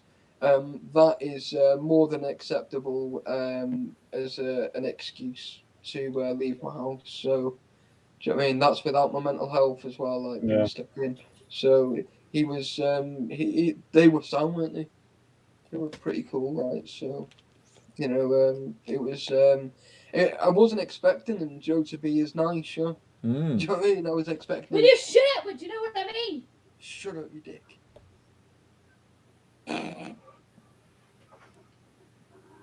There you go. You're a superhero, mate. You're a superhero. Just looking at Urbex's message on the chat. They obviously didn't have the paperwork, or they weren't looking in the right direction when you went past them. Yeah, the thing is, like some cars that make a lot of noise when they go down the road, that'll sound like a car doing a 1050 that isn't putting out a lot of noise. Because a car that's got like a quiet exhaust and things like that could whiz up like that. But you'll look at the one that's making the most noise and you'll think that's going fast, but it'll go past going and it's sort of only going like that. Whereas the fast car will do and it'll sound like but it's the other one will sound like it's going faster because it's got a loud exhaust. Yeah. That's why I don't really go for those sorts of like loud exhausts and things like that, because they attract attention. You don't want that sort of attention. So, and if they catch you doing those speeds on a bike, then they certainly ain't going to bother chasing you. Yeah. I love watching videos of bike riders like getting away from the Oh, police. yeah. They literally like goad the police. They like slow down so the police are behind them, and then they go off into the distance, Oh, and yeah, then they slow down, let screaming the down police the come up road, again, like- and they sort of like wiggle their arse and off again. You know, it's like there's no Very way, easy to there's no way you're gonna catch them, like you know. And So the Oh, thing yeah. is, those police choppers, they can only do about 180. yeah, So a bike's going to outrun that easily. mm. I mean, 20 mile an hour is not a lot, but over the course of like 40, 50 miles, No. yeah. that's going to rack up. And it's the acceleration speed, because I mean, if you can match their speed, but you've still got better acceleration than them, then they're at a disadvantage. So Oh, yeah. So it's yeah, it's a bit nuts, isn't it? Like Yeah. the whole conversation's a bit crazy. Like yeah, but, Ghost Rider, yeah, there we are. That's Yes, the sort of mate. videos. Ghost, Nicolas Cage, mate, is awesome. yeah, not the movie, the actual person. Ghost. There's a real Oh, person yeah, no, there is, called yeah. Ghost Rider who's done videos. Isn't he in America? No, he's in Europe, and he's turned up to meets and things, and nobody knows who he is. He's like he's he's got all the gear on. Everyone knows the bike, and he's turned up, and he's like literally pulling donuts in front of the police, and then goes, and everybody's like, yes, like he's whoosh, and all the police cars are off after him, and he's never been caught. Nobody knows who he is, but they started doing videos with him, like goading the police. Like they set up the cameras, like there's police cars, and here comes Ghost Rider, and he's like ram, and then they like watch, they've got footage then of the police trying to catch him from his bike, and no chance. Yeah. So No. See, I got none of that Subaru RB320. I have got a Mazda MX-3. Yeah, 1600, 16 valve, double overhead cam. It's got it's had bigger valves put in, racing double overhead cam in it. It's had bigger What's your jets and stuff 0 to 60 like in it? that. Do you know what I mean? So it's had some money spent on it, like, do you know what I mean? So I think it's around.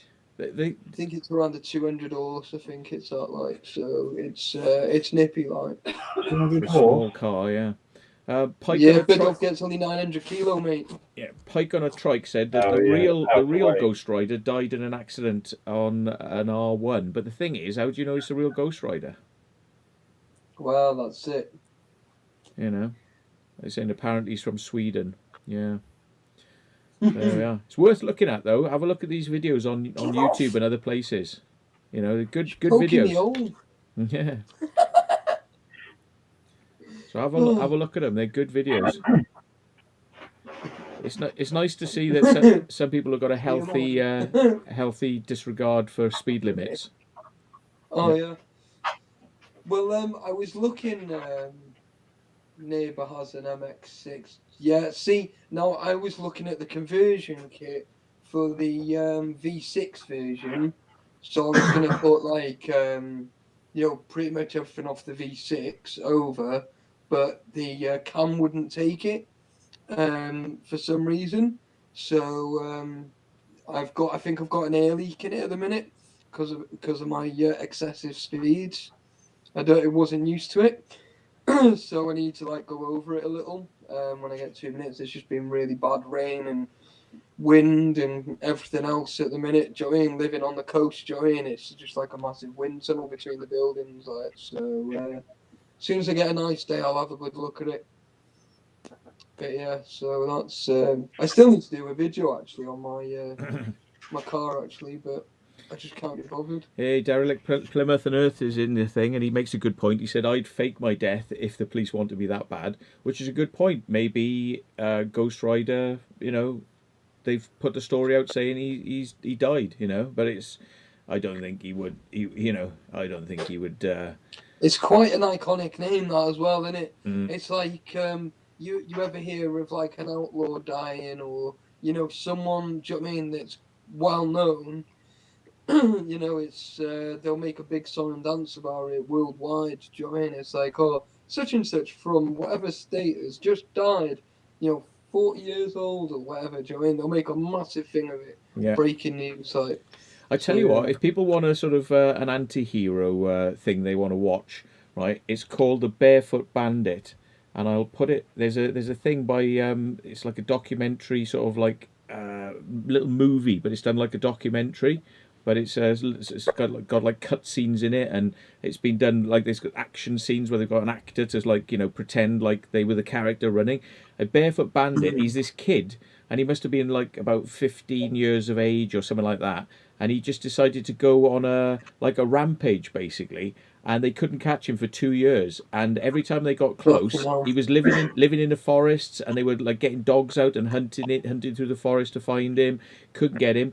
In the end, he trained himself on how to fly an aircraft, and he was flying aircraft from one place to another, crashing the aircraft, and then going on a rampage there. And then he was like getting another aircraft and flying back home, crashing it, and carrying on a rampage there. And they couldn't catch him. It was like in the end they did get him, and he's never really given interviews like about what he did, but it's like it's the stuff of infamy, you know, the Barefoot Bandit.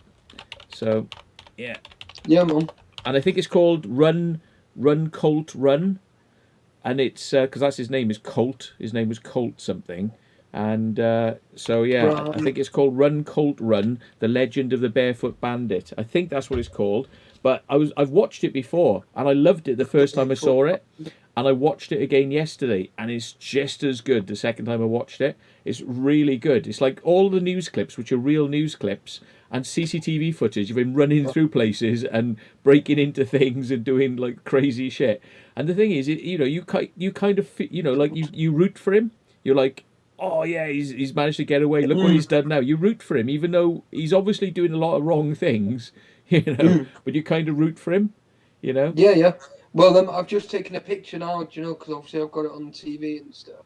Yeah. So obviously I've just taken a picture just so I can have a quick nosy later on, like so. Let me see if I can find it now. Run. Yeah, Colt, Pete, run. it comes over at 107 standard, yeah. Standard at 107. But it's had loads done to it, mate. More in the engine than it has anywhere else. Do you know what I mean? So, it's you can Google it, mate. I don't mind.